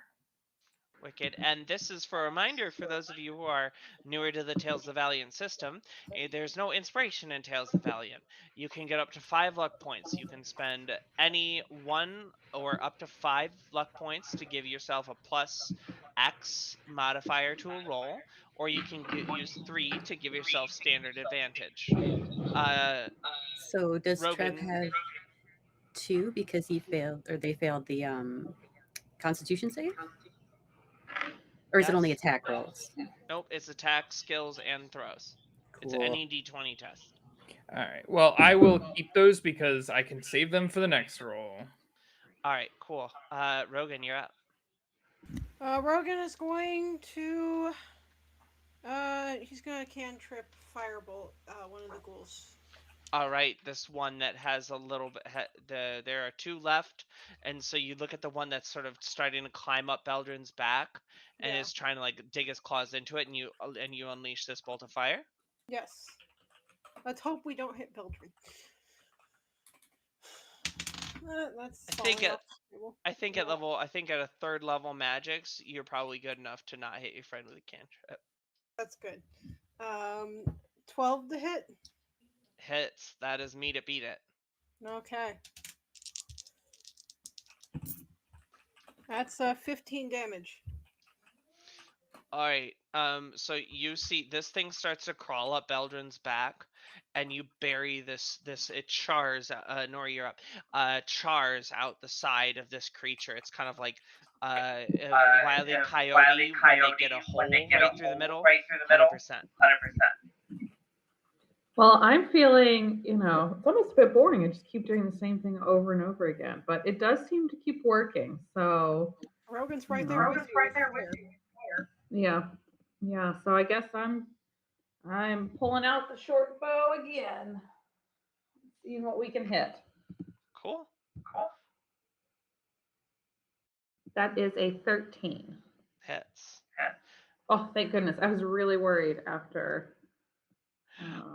So this arrow will fly out and bury itself in this creature that has the comedy burn hole in the middle of it, and it will topple over dead because there's no way you don't kill it. Excellent. Another one for Nori. Another one for Nori. All Yep. right. I would count. I rolled it. Mostly. And as this kind of comes around, Beldrin, you feel this creature fall off your back, and now you just have one ghoul standing in front of you. And you and Rook, you sort of grab this creature and start to pull its arms off as Rook slashes into it, arm as a bolt of fire and another arrow bury into it as they topple over dead. As you dismember this final ghoul as a group, you hear a tremendous screeching from above. And you look up and you see a tremendous a pair of dark wings and a shadow flit overhead. What do you do? We're out of initiative. Can we tell what it is? You can make an Arcana check. I would say or a religion check. Rogan's gonna. I need to stretch. I'll be off camera for a second. Okay. I can hear you still. Concerning, but Rook is gonna look to see where the like family that was under attack went. They have tucked themselves in behind Nori. Okay. They say, the people I went to the high hall, but I got lost trying to grab my kid, and by the time I got back, the other people that they had gone. We're so out of food. Can you help me get to the high hall? Yes, we can help you get to the high hall. Thank you. What is that? What is that terrible winged creature? Rogan will make an Arcana check if anyone else wants to make checks. I just realized I was muted. I got a 12 on my religion check. Okay, on a religion check, you see it seems to be a demon of some sort. You're looking at it and it has pustules all over it, and you believe it to be demonic. I'm checking. I am proficient, so that is a 16 for Rogan. All right, and you'll be able to tell that this creature isn't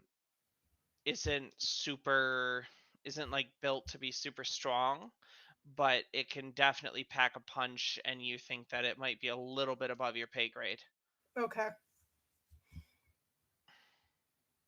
That And seems this bad. So what are you doing as you see this kind of shadow flit over you and this loud shrieking echoing down the hall, I almost said hallways, talking about high school too much, down the alleyways around you. What would you all do as a group? And What you is look high at the school? civilian, and they're shaking with fear, looking at you. Um, Can we And duck her into an and her alleyway kids. to like hide, like get out of sight? Yeah. Can we like All right, tug them down the alleyway we came out of? all right. So make a group stealth check.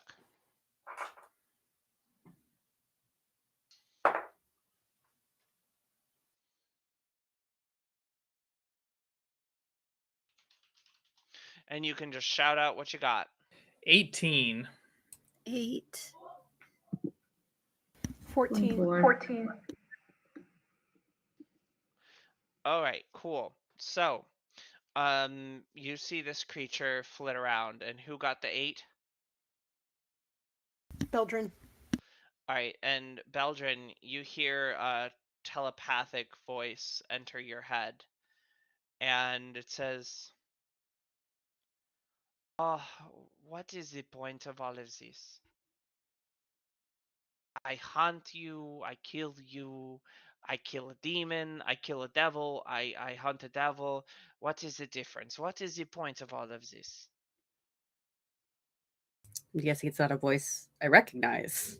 No, Um, hmm. I mean, you could try not haunting us if it's that much of an imposition. everything is an imposition. This is a demon's life. There is so very little different. Have My you heard? eternity, all it is hunting and killing and killing and hunting and hunting and dying and being reborn and dying and hunting and dying and being reborn. What is the point? Well, I mean, it might be For kind of all of out history, I there. have done this. It might be kind of out there for you, but would you be open to me telling you about Tempest, perhaps? Perhaps a change No, of I do not care about this. What is this war? just If a life change of is career. It's okay. if life is an eternal war, what is the point? If life is just meant to end, why do we do anything? Excellent question. I say you should take a break. Okay, I am taking a break. I am communicating with you instead of eating you, which I could do so quickly. Yeah, but I mean, what's the point, right? Nobody does expect the demonic inquisition, Elodie. I really appreciate that. Thank you. Very true. Um sorry. What did you say back to it? Well, I mean, yeah, you could use it so easily, but what's the point? What's it? There is no point. This is what I am saying to you. I understand. It's a very, very, very struggle that you're having. Um, Well, if you didn't have to eat us, what would you be doing with your life? Max, could you mute real quick? What would I be doing with my life? Um, well, I would be hunting someone else. This is all that I do. But is it fun? Do you enjoy it? I don't even know what that means. Oh, yeah, see. Being a demon must be terrible. I know no other life. You could try, though. I mean, you could be the master of your own destiny. I don't think so. I think Baphomet is the master of my destiny. Oh, I see. So you'll be all about Baphomet, but not Tempest, huh? You just want to be ruled by somebody else. I see. I was created by Baphomet. What do you mean? Well, I mean, Are we just gonna stand here? What are we doing? Like, Beldrin's talking to himself, and Rook is like, "Is he okay? Are we good? Do we need to go? Like, what?" We should probably start creeping away while Beldrin distracts it. It's fine. So give me a charisma check Oh no, that's not as one of my this gooder. conversation goes One of along. my gooder stats. Can you Oh, gooder. you can guidance yourself probably. That might help. I'm gonna. Let's see. What does one Don't luck forget point your do? luck. Don't forget your I luck. have It gives you an 3. Does that extra. mean I can re-roll Yes, that it gives that you nat 1 that I advantage. got? Yes. Okay. Oh dear. Okay, I got a 9 instead. The 10 minus 1. Oh, I do not know. I guess I shall have to hunt you. I will give you a little head start. Just to Okay. make it fun. I appreciate it. Belder like Um, tries to scurry behind his companions. and so, so you are, on the southern shore. You just kind of made your way from this market a few blocks over. You know that there were 2 bridges previous to the descent, that made their way across. Tempest's Blade and Tempest's Reach. Um, and you know that that was your way across. So you can start kind of making your way over to these bridges. I need you to make a group stealth check to see if you Belder would can be lose this Vrak in chase. Belder would be sort of relaying the conversation he had as they try to sneak through the city toward the bridges. Okay.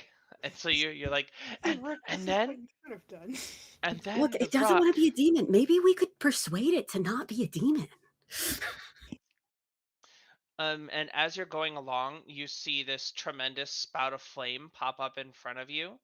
And you see, at the center of this flame is a body that everything seems to be pretty burned away on it, but there's a little bit of a leather belt with a pouch intact. 19 on my stealth, by the way. 19. Yeah, did well this time.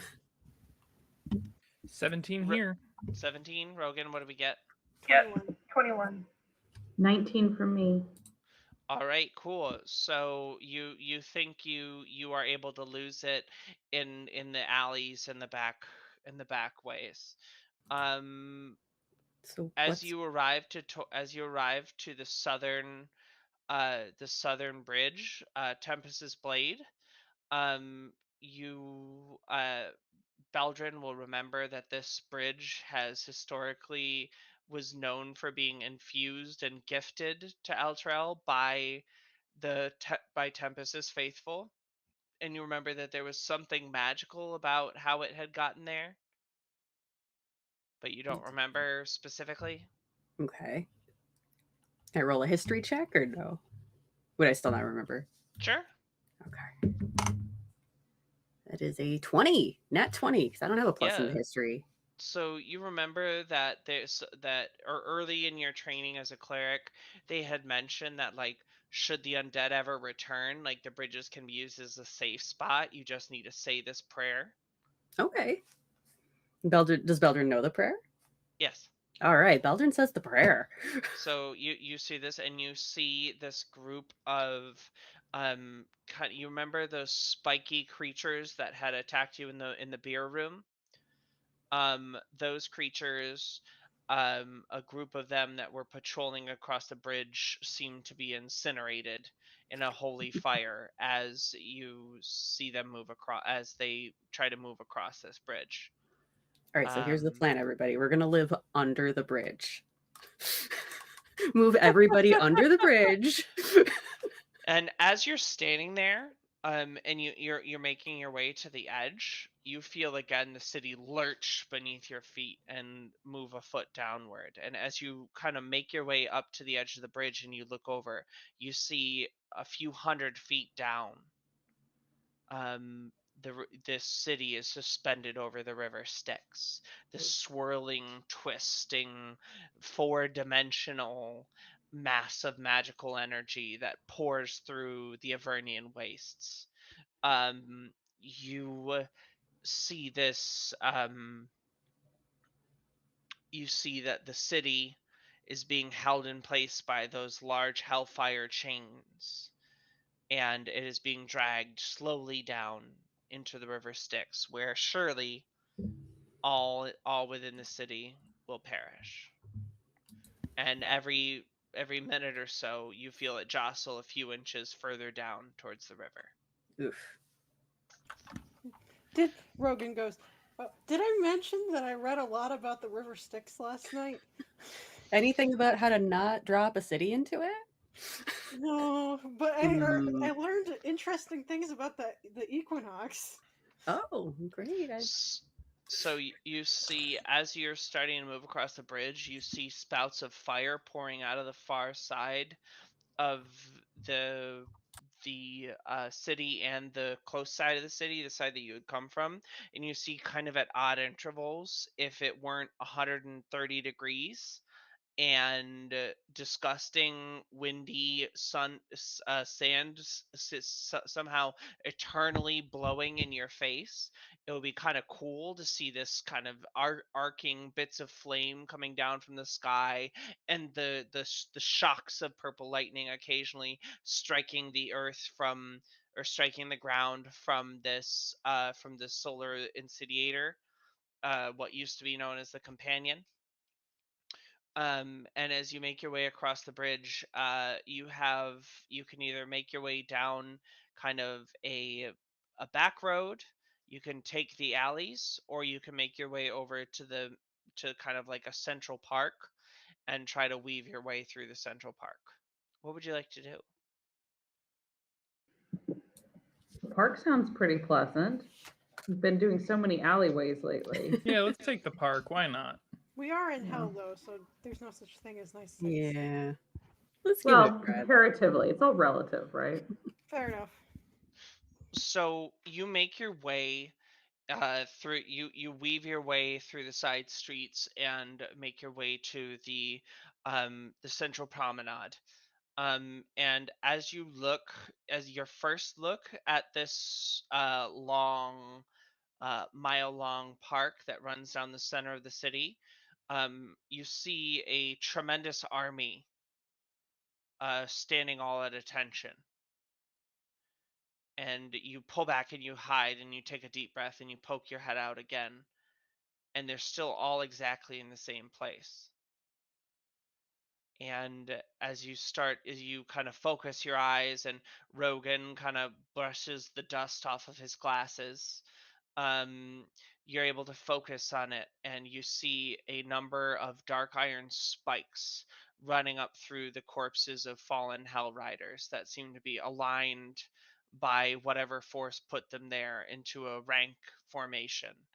And as you start to edge your way closer, move your way closer, you see that some of these have, like, the spike is coming out of their mouth, and these are a lot of your fallen countrymen that have been kind of lined up as a legion, and they're all facing the high hall. um, and so you make your way forward, kind of weaving your way through this. Make a stealth check to see if you draw the attention of anyone as you make your way through the forest of your departed countrymen. Uh-oh. Yeah, uh-oh. I got an 11. I got a 5. I don't think my nat 20 is going to help us here. Oof. Oh no. Well, at least they That's- won't see us, you know. We That's could- another luck point, though, right? For you, Trev? Your friend. It's another Yeah, luck point. yeah. Does my 11 get Beldred a luck point? This is one of the interesting things, one of the failings about that system, right? Yeah, as you can't really tell us Is the that DC, yeah. is that it's like, all right, so I tell you that, oh no, it's actually, so it's a group 12, but then with like mitigating circumstances, it could be knocked up to a 17 or knocked down to a 10. It's like, all right, so yeah, I would not give I'd say below a 10 you get a luck point on that one. And so kind of tripping over one of the, oh, here's what it is. Rook, you were the one who was going through. You rolled poorly. Yes, I rolled a 5. Yep. So as you're kind of skittering from side to side, you see the Vrock shadow flitting above you, and you're sort of being conscious, trying to avoid that. You run forward, and you aren't look. The shadow flickers above you, and you end up basically tackling one of your like a knight, a paladin in full plate armor, and this iron spike paladin and everything comes crashing to the ground. And you look up, and there is this short creature with a gold and featureless mask, or not featureless. It has features, but they're all like very poorly defined. And it is waving. It's holding a glaive to your neck. Roll for initiative. Okay. Oops.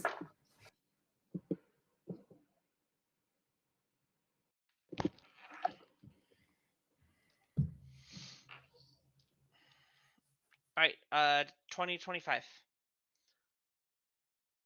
All right. 15 to 20. Damn, that sucks. 10 to 15. 14. 11. That's better.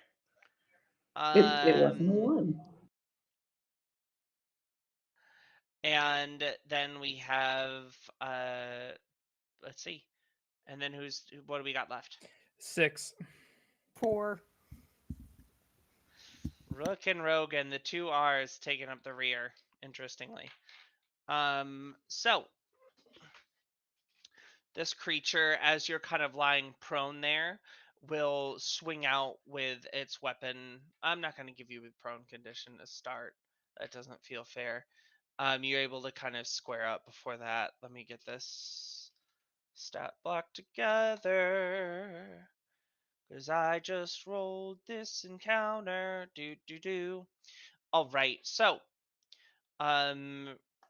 it spins its halberd around and attempts to take two big chunks out of you, as a flurry of blows comes towards you. A 18 and a 17. Both will hit. 17 is my armor class. And then we have a third one, which is also 17. So this creature gets right up in your face and starts spinning its halberd. A slash right across the chest, a slash towards the neck that you're able to knock away, but take a big gash in the arm with, and then you take another big cut to the leg. So that'll be 27 damage all total for 3 hits Ooh. hitting you. Okay. Yeah. Ouch. This creature kind of stares down at you with its mask, and you just hear this noise. It's awful. Beldrin, you're up. You need a minute? The dangers of Woof. DMing. Well, seeing our new friend get attacked, I suppose. Beldrin should probably play it safe, actually. So I guess he's going to quaff one of those potions. They are 2d4 plus 2, correct? Mm-hmm. All right. I'll give it to you as a bonus action. Oh, cool. So And then, like drink yourself. yeah. Yeah. Because, don't want to die, and I don't want my friends to die. I'm the only healer. Not true. So, oh, that's true. We have one other healer, kind of. No, So, I'd say No? the lion's share really? of the healing is done by Rogan. Oh, yeah. Only Oh, because yeah, Beldrin's okay. a terrible cleric. Rogan's good at getting people not dead. Yeah. All right. So then for my action, I will cast Cure Wounds on Rook, because that looked like it hurt. So running Oh, forward, it did. dodging the falling halberd, you lay Mhm. your hand on Rook and drive a small amount of lightning cackles into your rolls down Beldrin's fur, static electricity, making it stand on edge and flows into your body, soothing some of the pain you were feeling. Okay, and that is D8 Plus per whiz. level. I'm going to cast it at second level, so that's going to be 2d8. Not bad. Well, I got an 8 and a 1, so the first one wasn't bad. All So that right. is a 12 healing for Rook. All right. And so, Rook, you feel this energy really surge into you and make a good dent. Nori. Yeah, I'm gonna whip out the old bow and arrow, old trusty here. See what we can Right. do about this situation. Let's see what we can do. Come on, digital dice. That is not good. That is a 12. That will miss as it tings off of this creature's metallic armor. Well, that's disappointing. My first miss. And so as you loose this arrow, your eyes are drawn away as you see three purplish creatures, three winged creatures flit into view, spines sticking out of their back. One is swept up and grabbed by the Vrak and is crunched, and you see the Vrak flit over and land on a nearby building, eating this devil. And the other two will descend onto the group, making ranged attacks at Beldrin. So we're gonna fire off a couple tail spines here. Boop boop boop. A 20 and a 10. I'm guessing the 20 hits. Yep, sorry, Beldrin? I'm being Yep. yelled at by a cat, but yes. It's fair. I mean, 17 hit. 17 does not hit. I have a 19 AC. Okay, so you feel one of these spines slip through your plate armor and bury itself in your flesh, and you feel this searing fire damage pour into your skin. Oh, Next up is how Rook. much? 7. 7. Okay. Rook. All right, standing to his feet, he will quickly pull out one of the health potions and down it as a bonus action. Can we get head pats in the chat for a good kitty screaming? Like, can we just get some head pats in the chat, please? So that Rook, wound, his leg wound and chest wound, sealed by the magic from Baldrin, reaches into his pack and slugs a quick potion of healing. That'll I be gave 7. myself head pats. Does that 7. count? Yes. Oh, 7 it's points. weird that there's just a random hand there. It's one of my props. It's the head Oh, pat. okay. And then Rook will go ahead and swing out with the silvered longsword at one of these flying. What is it? A barbed devil? You're not the big gold one that's in front of you. Oh, sure, yeah. If the big gold one's there, then yes, I'll take a Yeah, shot no, at that he's one. still right in your face. Oh, okay. Am I near one of my companions? Yes. All right, Beldrin cool. is right behind you. Excellent. Pack tactics. Okay, so that's gonna be 24 to hit. Yeah. And in this, I'm going to expend one of my attuned charges to switch the damage from regular slashing to radiant, just to see if it'll do anything. Okay. That's still a D8. So 5, 6, 7, 8, 9. 9 points of radiant damage from the silvered blade. You can tell that it's if it were to get healed, it wouldn't be able to, but it doesn't seem to have done any more damage than normal. Okay, cool. Good to know. Next, so Rook slashes out with his sword, wreathed in radiant energy, and brings it down on this creature, cutting through a bit of the breastplate, and the creature is still no facial expression, making direct eye contact with you. Next up is Rogan. How much movement would it take for Rogan to get up in its face? to get up in its face. Mm-hmm. I would say all of it. Okay. As you're kind of weaving through this forest of your country people. Is he able to get an angle where he's 15 feet away and can shoot burning hands? Yes. Okay. He's going to do that. So the creature needs to make a dex save. You feel the flames pour out of your hands, Mm-hmm. and the creature's standing there unaffected. That's okay because now the entire party is immune to fire because I cast a fire spell. Nice. I was hoping you would. All Yes. right. Then it is top of the order. The Maragon goes, and we are this creature. Its maw unshifting, its face completely unshifting. The halberd swings around and attempts to strike out again at Rook.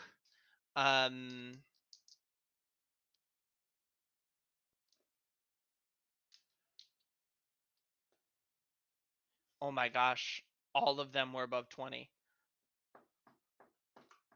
Oh dear. All right, Are so that'll you be an sure you don't have it in for Trev's characters?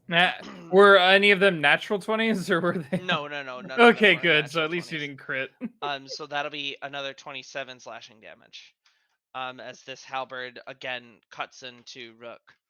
Yeah, the lowest I rolled was a 14, and this is a +6 to hit.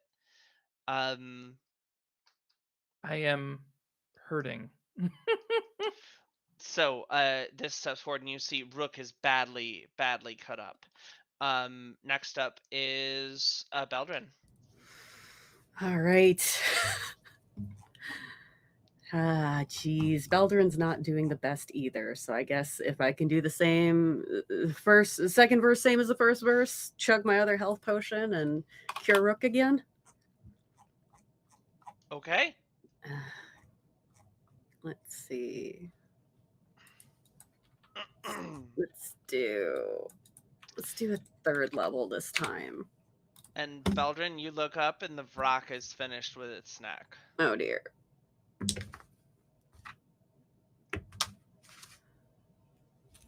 So I heal 8. Let me see how many you heal.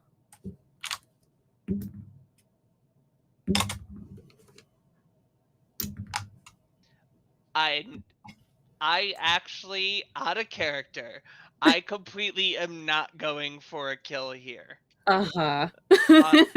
Like, no, 100%. I'm not going for a kill. I'm intending to play their devils. I'm Uh-huh. intending to play them as they would act. Well, Like- heal 15, and I hope it helps in Molly achieve not her goal. Her not goal of not killing you. It is not my goal to kill Trev. It is my goal to kill Nori. No. No, killing Ooh. characters is easy. Challenging combats are hard. So Beldrin, again, kind of knocking away a few spines of fire. You reach out again and drive another bit of healing energy into Rook. The spine devils will shoot out with their tail spikes. Both of them will miss as they attack Beldrin. The other two will go after Nori. One will hit, so that'll be 7 fire damage. It'd be 4 piercing, 3 fire, so you take 4 piercing. Can I use something that is new to me? It is a 5th level item. It's called Uncanny Dodge. And when an attacker that you can see hits you with an attack, you can use your reaction to have the attack's damage against you. Yep, so you take 2 damage. Excellent. Yay, something new. Yay! Rook. All right. Rook is going to slash out at the being in front of him again. Okay. second verse, same as the first. That's only gonna be a 9. I don't think that hits. Are you going to use your luck points? Oh, And you have pack tactics? I do have pack tack. I didn't do that. Well, yeah, I'm gonna burn the 3 to. I guess I would get another advantage roll, right? You Or could how get a would that? reroll. Yep. Yeah, I'll reroll. Because with that only rerolled me an 8, so that's only gonna be a 15. Let me see. How does one math? I Math had is to so do it in my hard. head. I'm stressed here, okay? I feel it. A 15 to A hit. 15 hits. Oh my god. Hallelujah. Oy vey. 10. 10 points of slashing damage from the silver blade.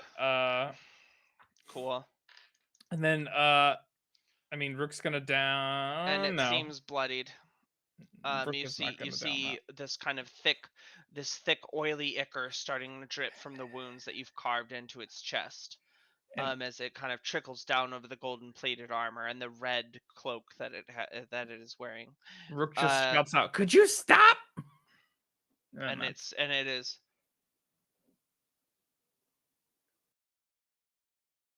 Thanks, I hate it.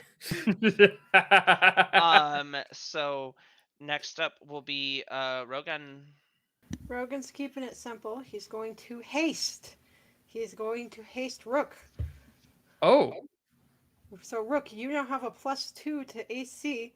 You can take 2 actions a turn. Hey. And if Rogan loses concentration, though, you will become. Yeah, it's become slowed for the. Yeah, it works. Yeah. So my AC's up to 19. Let's go. Nice. Rogan, wait. do you have combat casting? I do. Excellent. And on top of that, because he's a wizard, he specifically a battle wizard, he has another ability called Spell Ward. So while he's casting spells, he gets a bonus to his AC. And on top of that, he has shield as reaction. So he's going to be decently okay at dodging stuff. Good deal. Let's go. Okay, I'm looking at this. I'm trying to. Yeah, it's on. They grouped all of the magic under arcane. Like just generally. Yeah. Yeah. You know, I was just looking at Rook and I'm like, how the heck does the Mechanist not get extra attack? Yeah, no, It's I was looking at that. not I'm like, cool. it kind of stinks, right? not Because cool. like you don't get. I'm gonna be honest, you don't actually get as much as I thought you did when I looked at the class, like especially depending on the subclass. So I think they got that one. I think needs to bake a little bit longer in the oven. I feel like Yeah. I feel like they also buffed wizards unreasonably. Like, I'm making you guys immune to fire. It doesn't give me a time limit, so we're setting it to 1 minute. We know which the designer's favorite class is. Yeah. And it's like, here's the other thing: the highest damaging character here is the rogue. Huh? Yep. Like, easily. Anyways. But I should have hasted Nori, but at the same time. No, I think the defensive benefit Rook really needs. Yeah. You also get, I think, double movement speed. Yes. Oh, nice. So you can run away. Yep. Rogan, anything with your bonus action? He doesn't need to scurry, does he? No, he's good. All right, cool. So, this this creature will again swing out. Actually, it's gonna look at Baldrin continuously pouring magic into into this kobold in front of him, and is gonna kind of like elbow Rook aside, and square up with Baldrin and let the halberd do the talking. Oh dear. Uh-oh. I don't like that face, Molly. Can I spend some of my luck points to make you reroll? Well, here's the thing. How many times did you crit on this? Because it has 3 attacks, right? Oh dear. It has 3 attacks. It crit once. Okay. And it, so that'll be and then what was your AC? 19. Yeah, and then it'll hit again, so that'll be a total of 27 damage But ow. because the crit is just double. Or wait, no, Mhm. it'll be 25 damage. Okay. 20 no. 22 damage. I like it. Keep going. No, that's where we stop. Can we get a 20 damage? Can we get a can I hear 18 no. So for those of you, thank you so much, Viara's friend. Actually, my sign name. So I have a partner that's Steph, and my sign name that they gave me is Molly. So you make Oh, an M with your hand, and then you do the eyeliner line. I love it. Yeah. That's for you, Um. Squirrel. Squirrel's my bestie. All right. So this Maragon brings down this heavy blow onto the kind of knocking the helmet askew if Beldrin were wearing any, and sort of taking a chunk out of the scalp of Beldrin as another slash goes into the gut of this giant ursine creature. Beldrin, you're up. You're being squared up too. Ow. All right. I will square back, I suppose, seeing as Rook can now probably get away. So, bringing out my fancy mace, I will roll a 3 and do nothing. Do you wanna use a luck point to I only reroll? have 1, and I think a 4 would also not hit. No, that's definitely true. Yeah. Next up are the Spine Devils, as a volley of these go out to Nori and 2 go out to Rogan. The 2 at Nori will miss. The 2 at Rogan will hit. With 16. No. 16 doesn't hit. No, not with his not with one not with shield, but 2 not with his current ability where he's got a +2 to his AC automatically. Okay, so that would be the tail spines. So that'll be a 21 and a 16. The 16 will not hit. The 21 probably will. Yeah, 21 does. Okay, so the 21, and you take 4 piercing damage as the fire seems to basically bounce off of this arcane ward you've put around the party. And I get to automatically succeed. Yay. Yep. And next up is dingy ding ding ding ding. Rook. All You right. have No, I in think this forest of bodies all around you, Beldrin is bleeding badly from a wound as these 2 creatures have just been throwing hails of spines at your friends tucked within the wood of your countrymen, and you wheel around and you see Beldrin dripping with something and this creature. What do you do? Did we skip Nori? Did Nori? yeah, you skipped Oh, me. I skipped Nori. I am so sorry. I think you skipped me last turn too, but I gaslit myself into thinking that you did it. Did And then I was just I did? crazy. Yeah. Okay, so let's roll 2 attacks. Yay! Let's More pretend fun you for got me. hasted. All right, first up is a 16. That hits. 1, 2, 3, and much better. It's 11, 12, 16 damage, please. Okay. That it is you drive this arrow. It just so when it struck out at Beldrin, this ichor was kind of dripping, so it's this empty mask, but just with an arrow coming out of the nose this way, and just like empty like black ichor dripping down. Out of character, I want to go doing on the arrow. Make the sound thing And behind the then door. the second shot, and the reason why hasting rogues isn't good is because sneak attack only works once per turn. Wouldn't this work both times, because it would be It will, yes.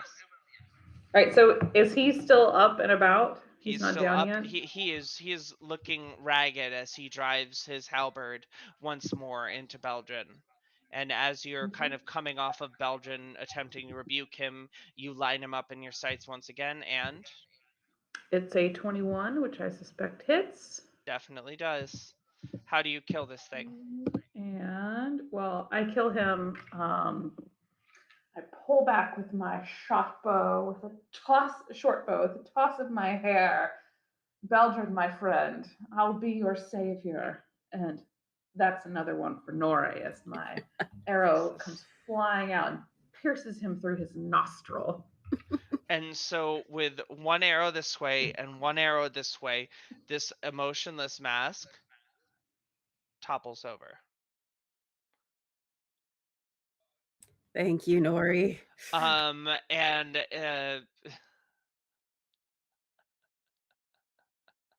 Beldred is having a day.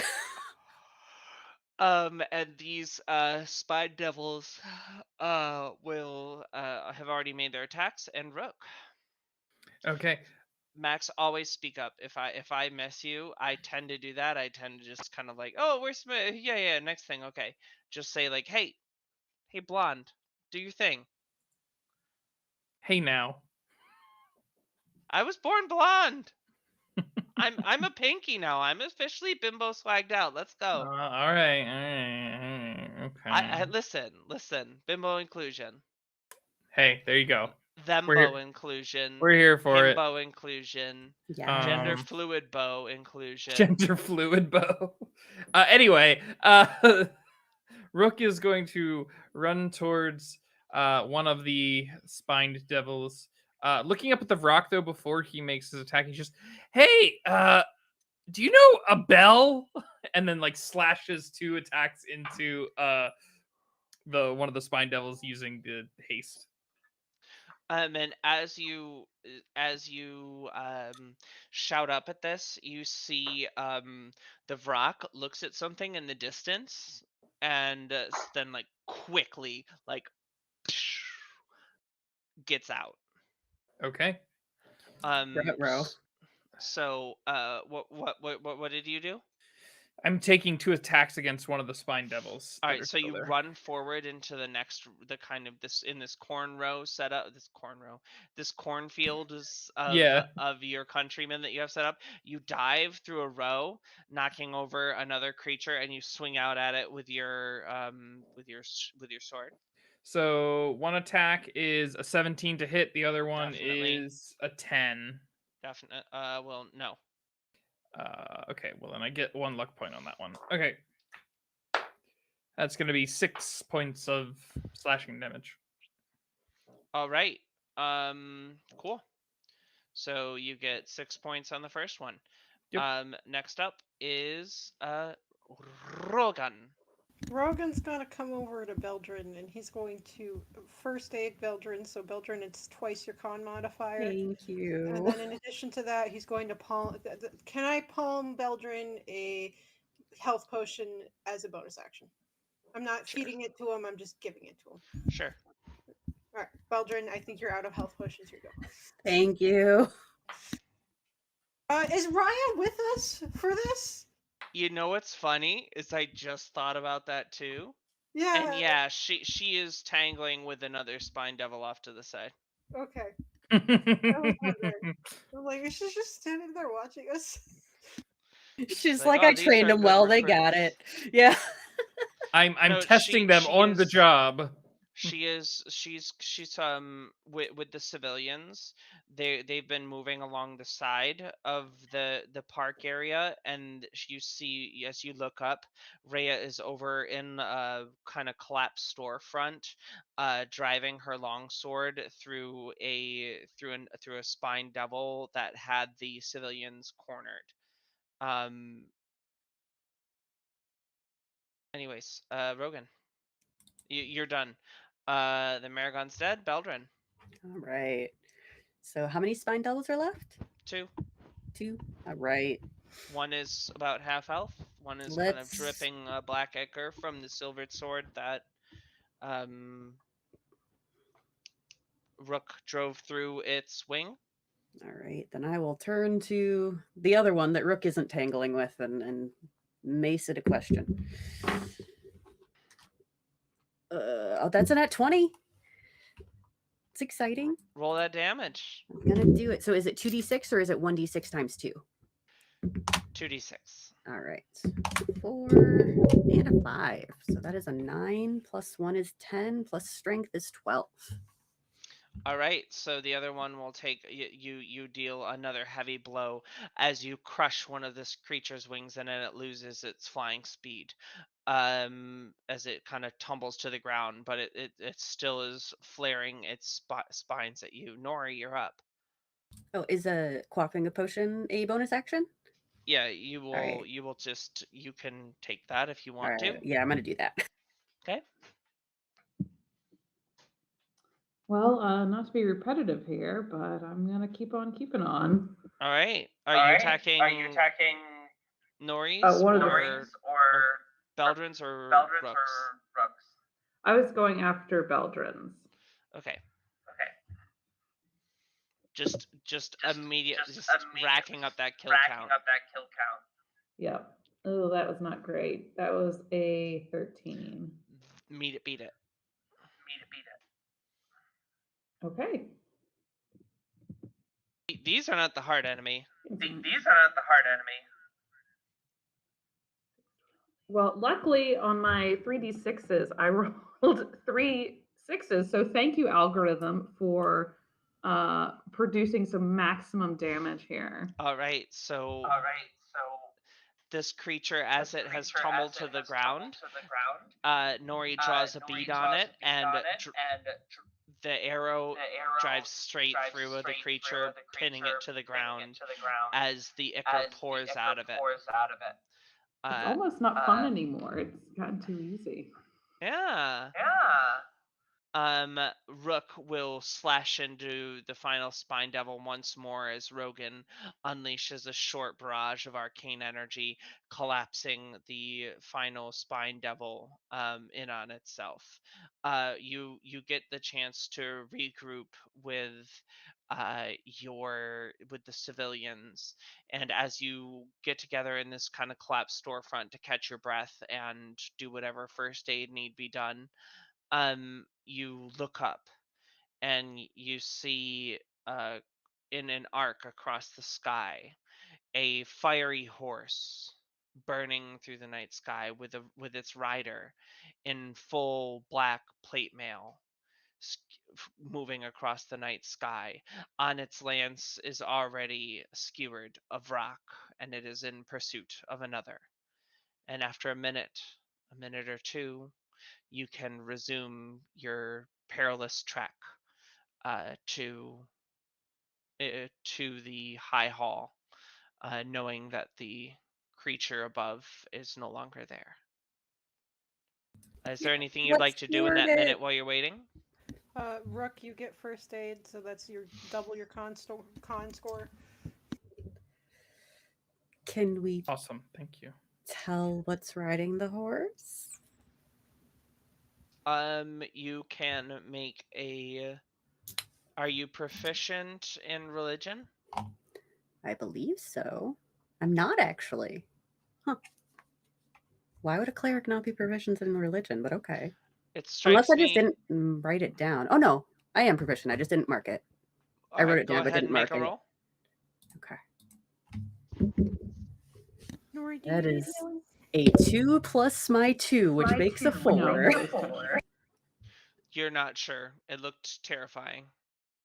For now, you're going to call them a Black Rider. And so,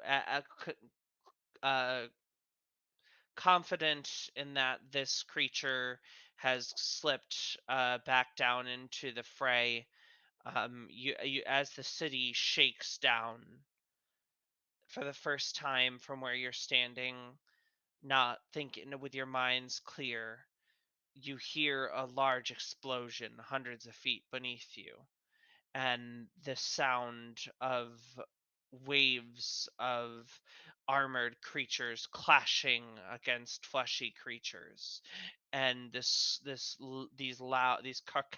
cacophonous blasts fill this moment of quiet as a great conflict is going on beneath the city.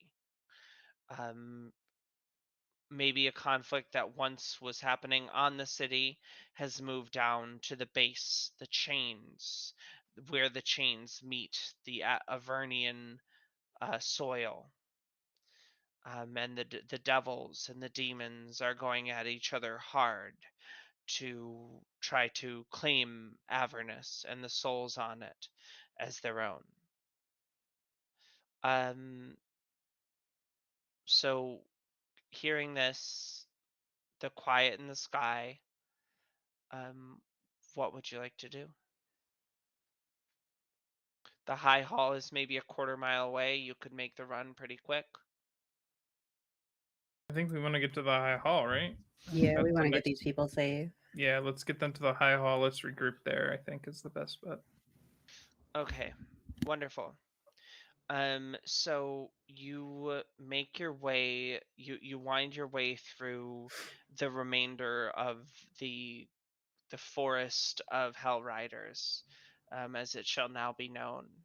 And you had there's a small clearing before the courtyard to the um that used to be filled with beautiful lush gardens where the patriarchs of Eltrell would walk around and do their musings and take meetings, and ladies of the city would take tea, and also ladies of the city would take tea there. um, and religious services would be held on ceremonial days. This is a place that Beldrin would have been very familiar with, and anything green, anything lush, basically anything at all, is covered in thick gray Avernian ash. And as you make your way up to the front doors, out of kind of the corner of your eye, a hellhound pops out, and you all turn quickly and are able to dispose of it before it lands any significant blows or is able to bite any of the children running with you. And you get up to the front door, and the door is sealed. They say, "Who are you?" We're Hell Riders. As if I haven't heard that before. Prove Oh, yourself. starts reciting the Pledge of Allegiance, basically. Great. I pledge allegiance to To the Elturel flag and of the our big flag. giant sun that hangs over the city, and to the religion for which it stands, one territory under the companion, with no undead anywhere, and decent crop production for all. Um and the door, you hear, all right, let them in, let them in. And a series of braces you hear come out from under the door, and the door seems to be very well intact compared to the rest of the building, or compared to the other buildings. This core chamber of the high hall, you enter into what is kind of a vestibule, and you see a number of um, Hell Riders and more able-bodied young people, uh, moving around, kind of shoring up defenses, hammering up the stained glass windows. But you see the trademark beautiful frescoes of that were testaments to Altrell's fight of against the ever flowing tides of chaos coming into the world through the fields of the dead, are now shown as um, depictions of the power of Zerial. You see these a fallen angel rising and I'm looking at my face, and like the left side of my face falls pretty hard when I'm not thinking about it, and it's just like I'm looking at it, and it's like, are you having a stroke? Let me check real quick. Um, sorry. Um, and there are murals of souls tumbling into the river Styx, um, and being reborn as demons or devils. And as you go forward, one of the soldiers will be, all right, we're staying, we're down in the catacombs. We're keeping this sealed when we're not moving up and down, so we'll open this up for you. And they pull this lever, um and as you're looking up, as this large, um altar slides to the right, you look forward, and one of the main one of the main there's Torm, Tyr, and Tempest, all have different mini altars here. And they all sort of come together here for Catholicism, because three, right? Um, The and that Holy they Trinity. because religion's really creative in fantasy. It's so different. Wow. Almost like we write what Um, we know. right? Incredible. So you see that the altar to Tempest has been desecrated. It's covered in the innards of humans, and is covered with infernal hexes written in blood. Beldrin, I agree, upon Elodie. seeing That this, is what do you rude. do? I think Beldred would take a big paw and swipe all the yuck off of the altar that he can. And is it just like graffiti, or is it like magical inscriptions? You get the muck off of it, but there's Mm. magical inscriptions on it. Yeah. I feel like Beldrin would probably cast Dispel Magic on it, like to dispel whatever was put on it. Okay. So you will sit down, and you'll kind of take a moment of quiet contemplation, mutter a prayer, and attempt to drive everything away. And you see, in this this moment of splendor, um, you can tell that you are able to give a blessing to the weapon of a friend of your choice, and their weapon will cackle with lightning. Oh, cool. I feel like, I think Rook could really use it. yeah, I was gonna say, I think Rook is struggling a little bit, so I'll give our new friend a blessed weapon here. And Okay, what are my so arms doing? I don't Sorry. know. Ever My since you shoulder did the head itches and pats, like it's been going a little wild. So Rook, your longsword is now +1. And the Woo! flavor there is that it has been blessed by Tempest. So that's +1 to hit and to damage, correct? Yep. Yep. Does And it do that's lightning damage? no, it's just Okay. +1. The flavor is lightning. That Gotcha. would have been cool. So my silvered longsword is now a +1, and it cackles No, with cackles lightning. with lightning. It cackles with lightning. I love it. Cool. And so, and the whole, as this happens, like there's a loud clap of thunder in the room that centers on Rook's sword, like as you had called Rook over and been like, give me your sword, and you see this like lightning out of nowhere strikes the sword, and it seems to cackle and glow as you see this blessing that has fallen on this sword. And as you make your way, eventually you're sort of like getting a hand for it. Your infusion is still on it. What's it called? Adaptation. Augmentation. Your augmentation is still present on it, and you kind of go through, and you're like, all right, this is still my lightsaber. It's just Yep. extra shocky. Before we sort of descend, Beldrin's gonna turn back to some of the other Hell Riders and gesture at the fresco and be like, "Get rid of this profane carving while we're gone." And you see they'll say like, we tried. this is, and you can tell that the magic of the hells is twisting this place. Mm. And you start to descend into the catacombs. And so I want to give our folks a chance to plug. So let's start with Max. Anything you want to plug? This week I'm plugging fuzzy socks. It's a nice way to get through the winter with those cold floors. So that's what I'm offering up.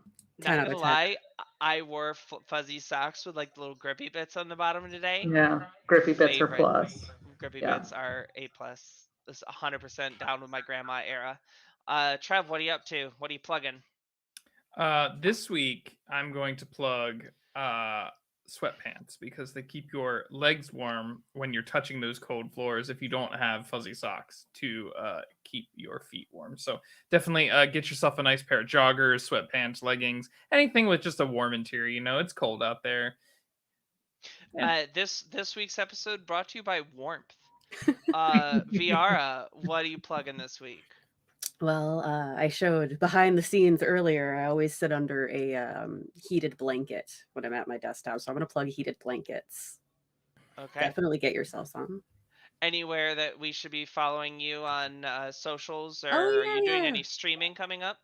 Probably. I'm still working on raising money to pay off that 10 grand vet bill. So I am doing 3D and 2D commissions. If you want to find me, I am VROVT everywhere, pretty much everywhere. Yeah. Let me see if I can get my.